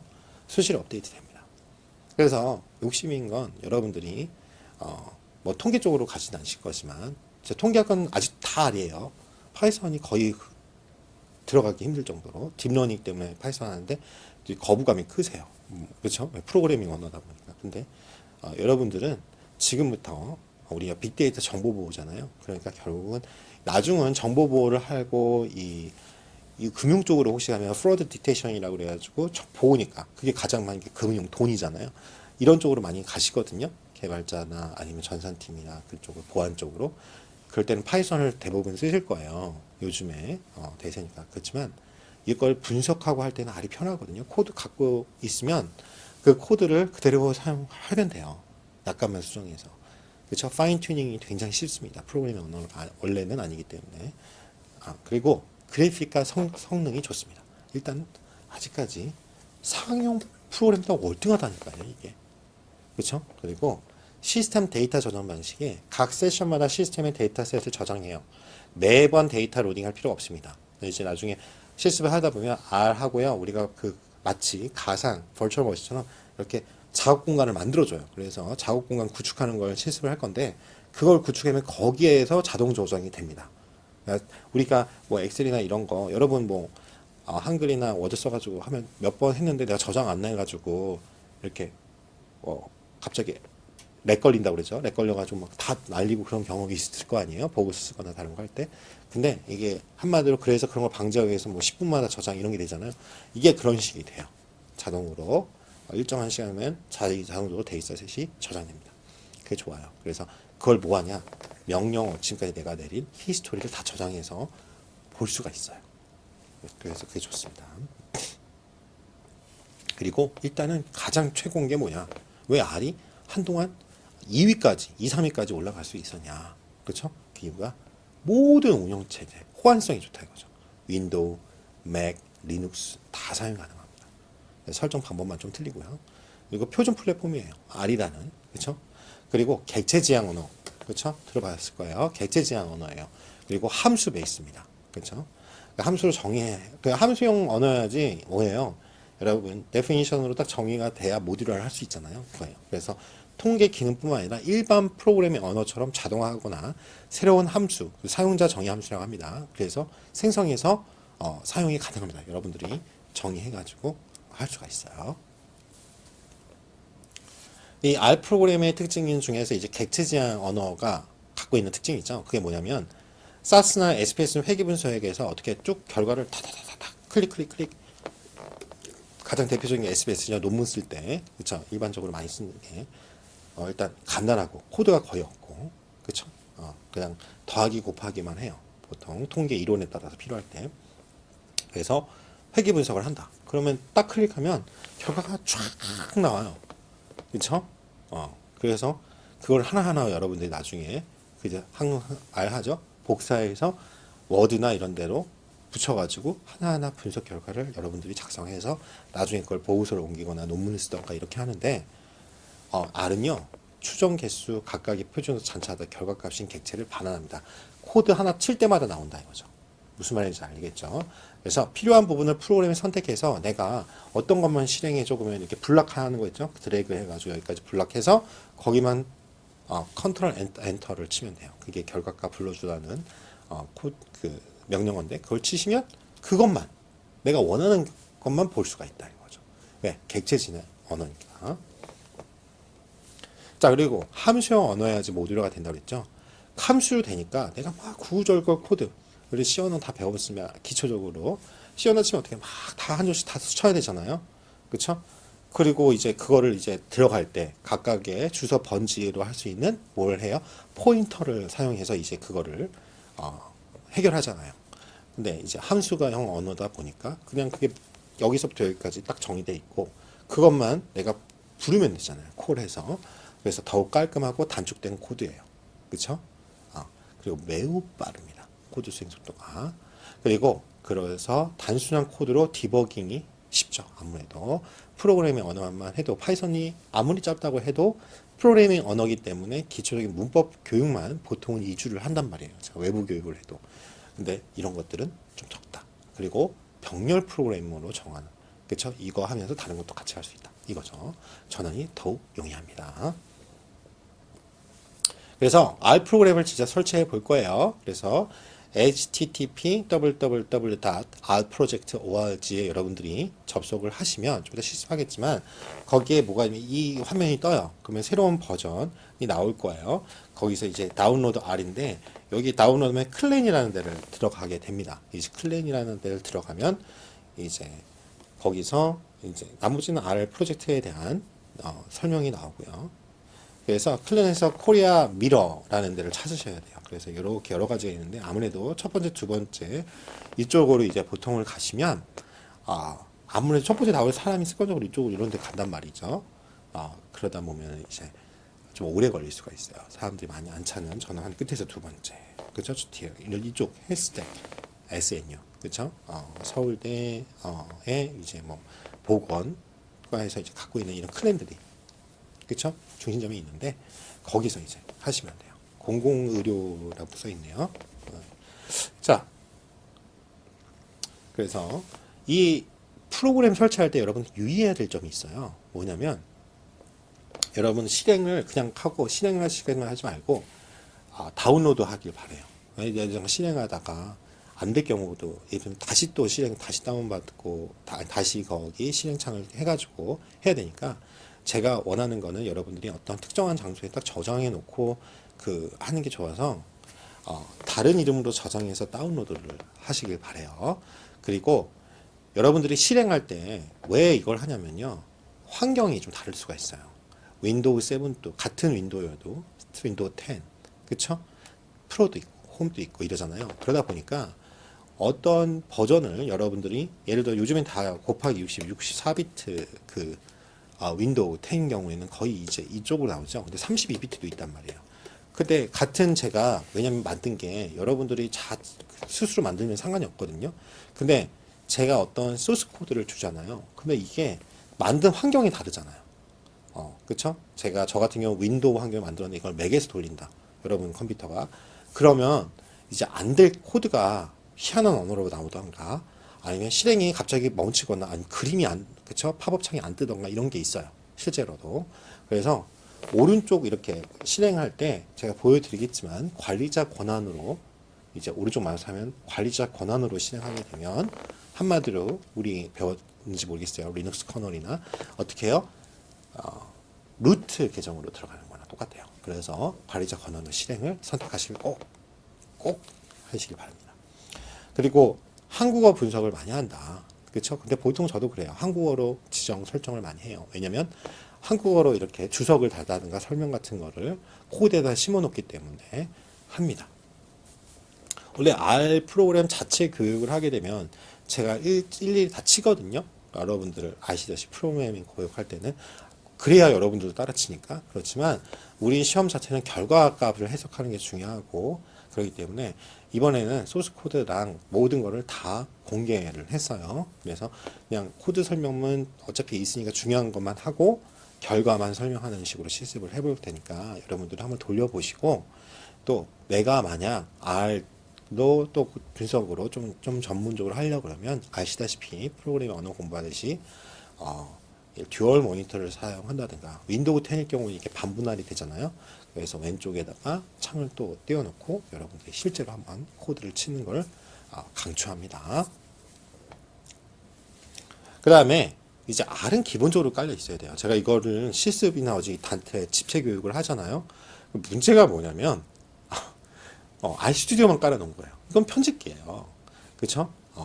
그 R을 기본적으로 깔아 놓으시고 다운받아서 그다음 편집기를 설치하는 거죠. 그래서 여기 그냥 구글 창에서 검색어 창에서 R 스튜디오 치면은 이렇게 나오긴 하지만 제가 바로 들어갈 수 있게 이 화면 간단해요. R을 위한 거고요. 거기서 다운로드 하시면 돼요. 이거 다운로드 클릭하셔서 다운로드 받으시면 돼요. 그러면 이제 보다시피 설명을 드렸죠. 여러분 이거 하시면 돼요. 데스크탑에 무료로 다운. 나머지는 이제 서버랑 연결되는 거죠. 서버 이제 회사에서 쓰는 경우죠. 기본적으로 서버도 무료입니다. 근데 이제 오픈소스의 단점이 뭐라고 그랬죠? AS가 안 된다. 여러분이 믿을 때는 구글밖에 없다. 그러니까 그때 보면은 이제 1년으로 치면 그렇게 비싸진 않아요. 개인적으로 못 주지만 내가 도움도 계속 받는다 그러면 그래서 데스크탑은 잘 안 팔고 오히려 프로가 많이 팔린다고 하더라고요. 가격대가 있지만 전문적으로 부르면 바로 서비스가 가능하니까. 자, 이 RStudio 편집기의 특징에 대해서 같이 공부할게요. 오픈소스입니다. 그리고 운영체계를 다 가능하다고 그랬잖아요. 윈도우나 맥OS에도. 그리고 RStudio의 장점이 이제 여러분들 실행창을 보시면 알겠지만 이게 흔히 파이썬에서 많이 쓰고 있는 주피터 노트북보다 사용하는 나중에 하다 보면 창 자체는 이쁘지가 않아요. 근데 편해요. 나중에 특히 변수 관리나 이렇게 한목에 다 정리가 되는 거예요. 그렇죠? 그래서 메모리의 변수가 어떻게 구성되었는지 타입은 뭔지를 한 번에 알 수 있어요. 따로 이렇게 코드를 쳐가지고 물어보지 않아도. 그리고 일단 스크립트 관리다. 내가 그냥 코드 그쵸? 갖고 있을 수 있어요. 여러분이 R만 깔고 콘솔 창에다 그냥 치잖아요. 그럼 저장은 따로 여러분 저장 따로 하지 않으시면 그 코드가 그냥 모르고 껐다. 저장 안 했는데? 그냥 끝나요. 근데 R 스튜디오는 스크립트를 기반으로 하고 거기다 여러분이 코드를 치고 클릭하면 이제 콘솔 창에서 이제 실행돼 가지고 명령 수행된 결과가 나오니까 그쵸? 그리고 자동 저장 기능이 있다고 그랬잖아요. 그래서 좋다 이거예요. 스크립트 관리가 편합니다. 그리고 물론 이것도 프로그램을 차용해서 만든 거기 때문에 코딩해야 되는 부담이 있어요. 그렇지만 스크립트용 프로그램이기 때문에 쉽습니다. 알았죠? 그래서 이렇게 돼 있어요. 그래서 제가 보통은 한 줄씩 한다 그러면 이 스크립트고요. 여기다가 이제 보통 하고 거의 이제 컨솔 창이죠. 여기서 이렇게 결과값이 나오는 거죠. 근데 이제 이 창이 있는 게 특징이에요. 뭐냐? environment 아까 말했던 그 히스토리 저장된다고 그랬죠. 요 두 개가 있어요. 그 내가 그 전에 예를 들어서 우리가 매일 작업하는 게 아니잖아요. 통계 분석을 뭐 전처리도 해야 되고 또 보고서도 써야 되고 다른 업무도 해야 돼요. 일주일 만에 갔어. 내가 어디까지 했는지를 저장됐으니까 알고 그 변수가 뭐였지? 여기 변수 정리가 다 돼 있어요. 그렇죠? 이게 좋더라고요. 실제로 나중에 하다 보니까 파이썬의 주피터 노트북이나 이런 거랑 비교해서 좋은 게 이거예요. 깔끔하고 직관적이고 결과가 한 줄씩 해석되기 때문에 저도 주피터 노트북이라고 파이썬이랑 R을 같이 쓰기 때문에 하지만 이 부분이 좋아요. 변수 정리가 한 번에 결국 내가 이걸 안 하면 다 메모장에다 적어 놔야 돼요. 아니면 이해되시죠? 아니면 내가 그 변수가 뭐지? 하고 물어봐야 되거든요. 코드를 쳐서. 근데 그게 되고 시각화 툴의 가장 대표적인 여기에 플랫 시각화로 나와요. 거기에 보면은 내가 현재 파일은 뭘 갖고 있고 플랫은 뭐가 있고 패키지는 뭐가 깔려 있고 모듈이 그렇죠? 그리고 궁금한 헬프하면 여기에서 물음표하고 어떠한 코드가 궁금해. 그러면 굳이 아까 말한 것처럼 in R 해서 구글에 안 물어봐도 웬만한 거는 코드까지 다 나와요. 헬프 치면. 그렇죠? 보통은 우리가 알다시피 이렇게 어떤 프로그램이나 헬프 창이 따로 있어서 물어보잖아요. 근데 이거는 그냥 코드로 물음표하고 헬프 딱 치잖아요. 그러면 여기 나와요. 그리고 보여지기도 하고. 이해되시죠? 그리고 여기 나중에 설명하겠지만 엑스포트라고 그래가지고 여기 그림 나오는 거 있잖아요. 그거를 PDF나 이미지 파일로 가서 여러분들이 다른 데 활용할 수도 있어요. 좋죠? 그렇게 생각하시면 됩니다. 그래서 잠시 후에 여러분 저랑 같이 R과 RStudio를 광야 화면을 받아 직접 설치해보는 실습을 시작해 보도록 하겠습니다. 잠시 후에 봐요. 예, 여러분 그러면 우리 R 실습 처음 설치부터 한번 볼게요. 일단은 제가 여기 보면 R이라고 여러분이 구글 가능하면 여러분들 이게 크롬을 사용하시면 좋아요. 크롬 앱을 이용해서 R이라고 이렇게 치시면 돼요. 그리고 제가 뭐 어떤 게 궁금하다 그러면은 여러분들이 뭐 크롤링이 궁금하다. 그렇죠? 뭐 크롤링 in R 그렇죠? 이렇게 찾으시면은 된다. 그리고 지금 이렇게 그렇죠? 이렇게 크롤링 R 이렇게 하시면 된다 이거예요. 지금 여기서 우리가 일단 R로 제가 보시면 이 the R Project for Statistical Computing 이걸 클릭하시면 돼요. 자, 시간을 아끼기 위해서 이 창을 띄워놓으면 the R Project for Statistical Computing 하고 여기 나오죠. 거기서 우리 클랜 다운로드 여기 좀 제가 확대해 볼게요. 요 클랜을 여러분이 클릭하시면 됩니다. 그러면 여러분들이 뭐가 나오냐 클릭해 볼게요. 이렇게 미러 창이 나와요. 거기서 컨트롤 F 하시고 코리아 이렇게 치시면 지금 보이시죠? 제가 이렇게 컨트롤 F 하면은 파인더잖아요. 그래서 이렇게 코리아 쳐면은 이렇게 지금 나오죠. 그 중에 제가 이미 했던 거죠. hashtag.snuackr.kr 요거를 클릭하셔서 가시면 이렇게 쭉 나와요. 그렇죠? 이제 그 아카이브 네트워크라고 나옵니다. 그래서 여러분들이 윈도우즈나 맥 다 지원되죠. 리눅스, 맥, 윈도우인데 일단 저희는 기본 똑같아요. 되게 간단하기 때문에 클릭하시면 됩니다. 윈도우즈 R로 저는 시스템을 할게요. 그래서 그런 다음에 뭐 처음에 install R for the first time 여기 나오죠. 요걸 클릭하시고 지금은 버전이 좀 업그레이드 됩니다. 다운로드 R 3.63 버전 for 윈도우 64비트.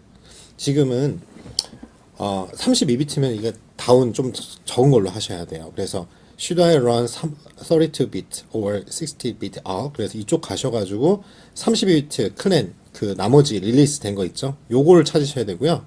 지금 우리는 64비트가 기본으로 이제 그쵸? 이제 됐다고 보시고 이 다운로드 R 3.6.3 뭐 32비트도 지금 지원이 되네요. 아직까지는 요걸로 클릭하셔서 다운로드 이렇게 하시면 됩니다.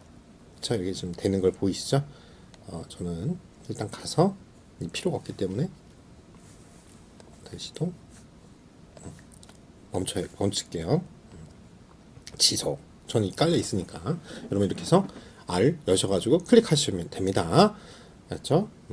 설치는 그 일일이는 다 생략을 하도록 할게요. 그냥 클릭하시면 되니까. 자, 그 다음에 R 스튜디오 거기 있습니다. R 스튜디오 미리 쳤죠?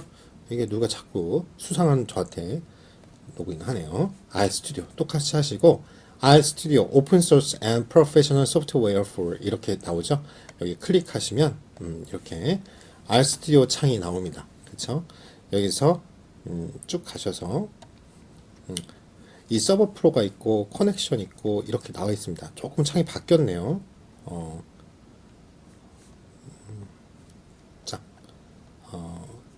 요거 보시면 될 것 같아요. 지금 좀 당황스러운 게 조금 바뀌었어요. 그래서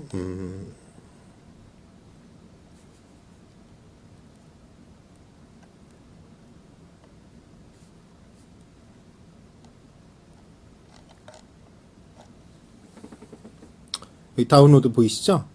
요걸로 가셔야겠네요. 좀 바뀌어가지고 choose your 버전 그쵸? 여기 RStudio 데스크탑 서버 이렇게 있죠? 근데 이제 요거 다운로드 하시고 보면은 이렇게 쭉 각각의 기능들이 제가 좀 줄여서 보여드릴게요. 이번에는 여기 보시면 그냥 Integrated Tools for R 그래서 가장 간단하죠? 그리고 이걸 웹브라우저로 쓸 수 있냐 그러면은 조금 용량은 차지하지만 RStudio 서버를 하시면 되고 여기가 두 개는 무료다. 그래서 이거 다운받으셔가지고 그대로 시작하시면 되실 겁니다. 그래서 이렇게 다운받아가지고 이 인스톨 R 그쵸? 다운로드 RStudio 여기서 다운로드 RStudio for Windows 딱 이렇게 다운받으시면 되고 OS에 따라서 제공이 쭉 되니까 그거에 대해서 여러분들이 다운받으시면 되겠습니다. 자, 여기까지가 RStudio 설치 그쵸? 다운로드 화면이었고요. 이어서 바로 또 진행을 해보도록 할게요.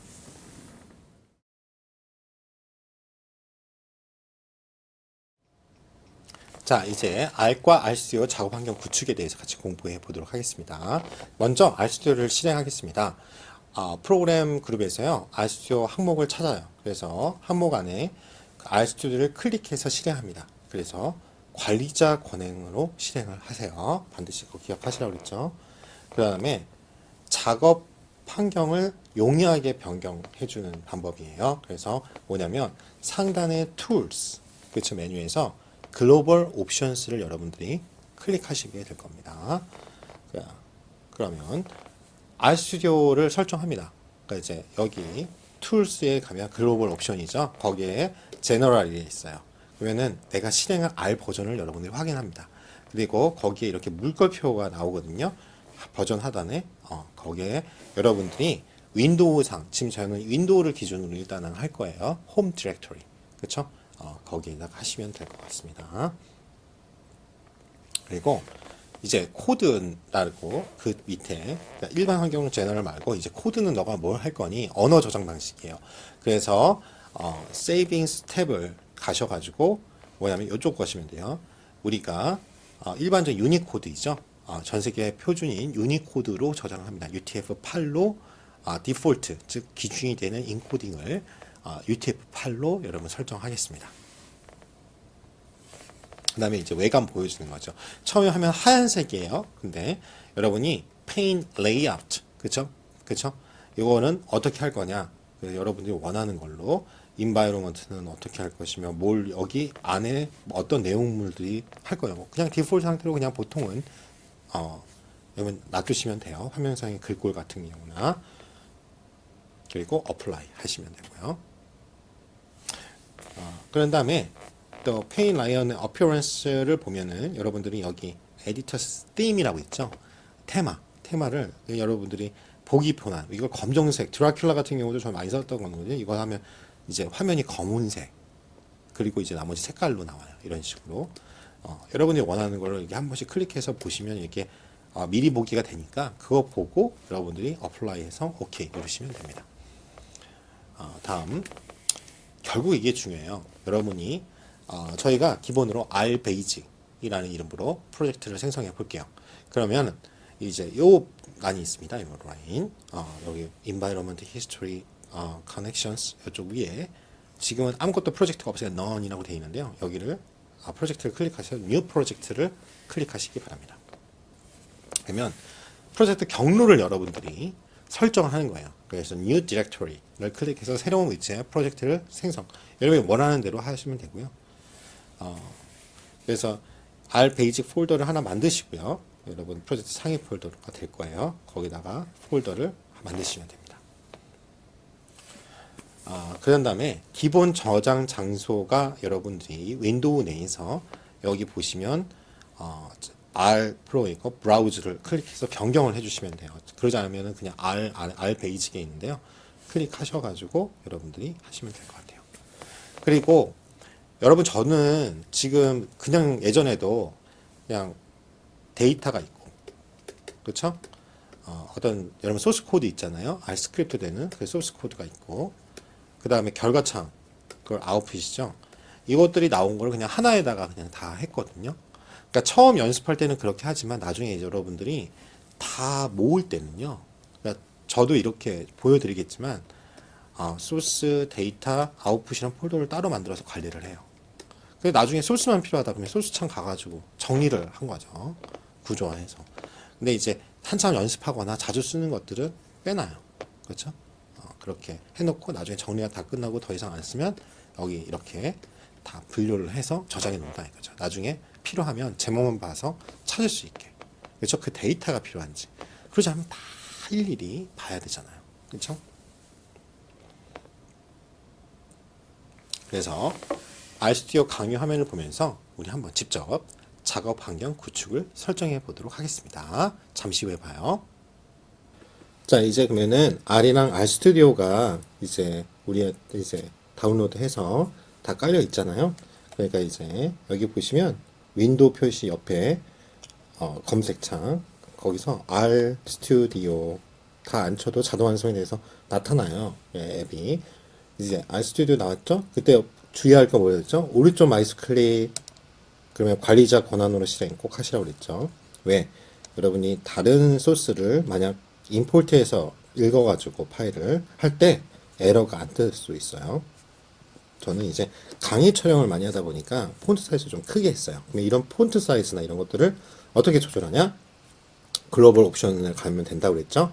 자, 그러면은 미리 말씀드리면 이 툴즈, 그렇죠? 여기 가셔서 글로벌 옵션 다시 한번 말입니다. 어디로 가신다고요? 툴즈, 그렇죠? 여기 보이시죠? 거기 글로벌 옵션 여기를 딱 클릭하세요. 그러면 이제 제너럴부터 쭉 나오는데요. 우리 몇 개만 배운 대로 하면 되는데 저는 일부러 지금 여기가 원래는 문서로 아마 R로 돼 있었어요. 근데 지금 제가 외부 강의나 이런 걸 많이 하다 보니까 그 일부러 지정을 해 놓은 거예요. 그 ADSP나 R 하는 거 위주로. 그래서 이렇게 해놨습니다. 그리고 여러분들이 아까 R 베이직이라고 했던 부분 있죠? 이런 것은 그 여러분이 설정 내 이 R 소스를 갖고 있을 곳에다가 여러분들이 폴더를 하나 만들라고 하셨죠? 기억나시죠? 네, 저 보면은 데이터 아웃풋 소스 이해되시죠? 근데 저는 이제 여기 R 베이직에서만 오픈하고 여기다 저장하는 걸 할 거예요. 왜냐면 정리, 그러니까 지금 여러분들이 뭘 해야 돼요? 내가 저장 공간, 소스나 데이터는 뭐 엑셀비나 CSV 파일이에요. 아니면 결과나 이런 걸 만들 수 있는 R 베이직이라는 폴더를 하나 만드시고, 그건 여러분이 뭐 기본으로 돼 있는 C 드라이브나, 그쵸? 아니면 외장 하드나 이런 데다 만드시고, 그 R 베이직이란 거 안에 세부 폴더 이렇게 3개 만들어 놓는데, 이건 실습이 다 끝나고 내가 정리할 때 그렇게 조직적으로 만들 수 있게 정리를 해 놓는 거고요. 실습을 하거나 지금 아직도 계속 사용한다 그러면 그냥 R 베이직 밖에다가 일단은 해 놓겠습니다. 일단은 여기 밖에다가 오픈 이렇게 해놓고 여기를 디폴트로 바꿔 놓은 거예요. 제가 apply. 그 다음에 코드를 할 때 어디로 오냐면 saving 간다고 그랬죠. 그 다음에 default text encoding이라는 걸 보라고 그랬어요. 이게 보통은 시스템 디폴트가 CP949예요. 이 CP949가 보통 윈도우 환경에서는 나오거든요. 그래서 이 ASCII 코드를 바탕으로 만든 거예요. 따로 C 언어 할 때 ASCII 코드는 배우시니까 제가 따로 설명은 안 드리겠습니다. 그래서 우리가 대신 유니코드인 UTF-8로 우리가 사용한다고 그랬죠. 여기를 바꿔주시고 오케이. 한글을 사용하실 거면 그 다음에 apply. 그 다음에 외향은 어떠기나 appearance, 그쵸? 거기서 RStudio theme을 뭐냐 모던 여러분이 원하시는 대로 바꿀 수가 있어요. 뭐 클래식으로 바꿀 수도 있고 모던 전 모던을 바꿨고요. 줌 기능을 이용할 수도 있는데 그냥 이건 저는 잘 안 쓰고요. 에디터 폰트를 여러분들이 바꿀 수가 있어요. 근데 이거를 한글 굴림체 이런 걸로 바꾸지 마세요. 영어를 많이 쓰니까 코드 자체가 주석만 그렇게 하잖아요. 그러니까 UTF-8을 쓰는 거고. 저는 이제 강의를 많이 하니까 보통 이게 한 12, 14 이렇게 돼 있어요. 근데 이제 전 요즘에 요즘 들어서 좀 눈도 침침하고 그래서 크게 하거든요. 그래서 저는 맥시멈 36으로 한 거예요. 그 다음에 에터의 그 them은 뭐로 할 거냐? 제가 설명했지만 뭐 검정색 많이 쓰는 게 이제 드라큘라 이런 것들이죠. 색깔이 이렇게 바뀌어요. 근데 이제 저는 그냥 깔끔한 하얀색 바탕이지만 조금 이렇게 중요한 명령 예약어라고 하죠. 이런 그 주석이랑 구분되게 표시하는 이 드림 위버, 그렇죠? 이거로 보통을 합니다. 그다음에 apply. 그 다음에 페인 레이아웃이에요. 그 페인이 이게 전체 창, 그렇죠? 그래서 여기 앞에는 다시 말하지만 우리가 소스 코드 하는 스크립트고요. 결과창에 나타나는 컨솔 창 이렇게 4분면으로 돼 있죠. 그 다음에 이쪽에가 보통 환경 설정하는 거죠. environment, history, connection. 근데 그냥 냅두면 돼요. 그냥 대부분 이것만 필요하고요. 보조적인 거예요. 특히. 그래서 그 다음에 files, plot이 이제 그림 같은 걸 보여주고 패키지 내가 어떤 게 설정되어 있는가. 그 다음에 뭐 이런 건데 여기 히스토리가 있는데 environment history 또 여기 나타날 필요 없잖아요. 그래서 그냥 디폴트로 가겠습니다.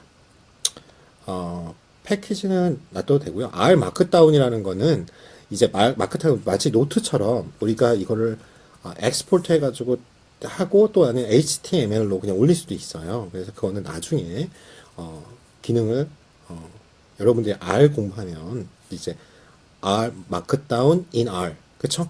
그걸로 하시면 여러분 될 것 같고요. 일단 여기서는 R만을 위한 수업이 아니니까 넘어가도록 하겠습니다. 그래서 apply. 자, 그러면 OK를 하면 기본적인 것은 다 됐고요. 그 다음에 작업 환경 구축하는 거를 같이 공부를 해볼게요. 작업 환경 프로젝트 한다고 그랬잖아요. 그래서 프로젝트 여기 지금 none으로 되어 있습니다. 그래서 여러분들 다시 보이지만 이 전체적인 것 중에 이 environment 창 위쪽에 프로젝트인데 지금 none이죠. 그래서 제가 여기다 new project를 할게요. new project 누르시고 여러분들이 new directory 나오시죠? 요거 하시고 new project 누르시고 디렉토리 네임 하고 이게 create project as 서브가 되는 디렉토리죠. of 그러면 r basic start r 그쵸? 뭐 여기 여러분들이 원하시는 대로 치시면 돼요. 그리고 create project 하면 이제 이 프로젝트 명으로 이제 그 프로젝트만 들리면 됩니다. 이해되시죠? 여기는 나머지 강연 보시면서 여러분들 하시면 될 것 같습니다. 자, 일단은 여기까지가 작업 환경 구축하는 거 실습을 해봤습니다.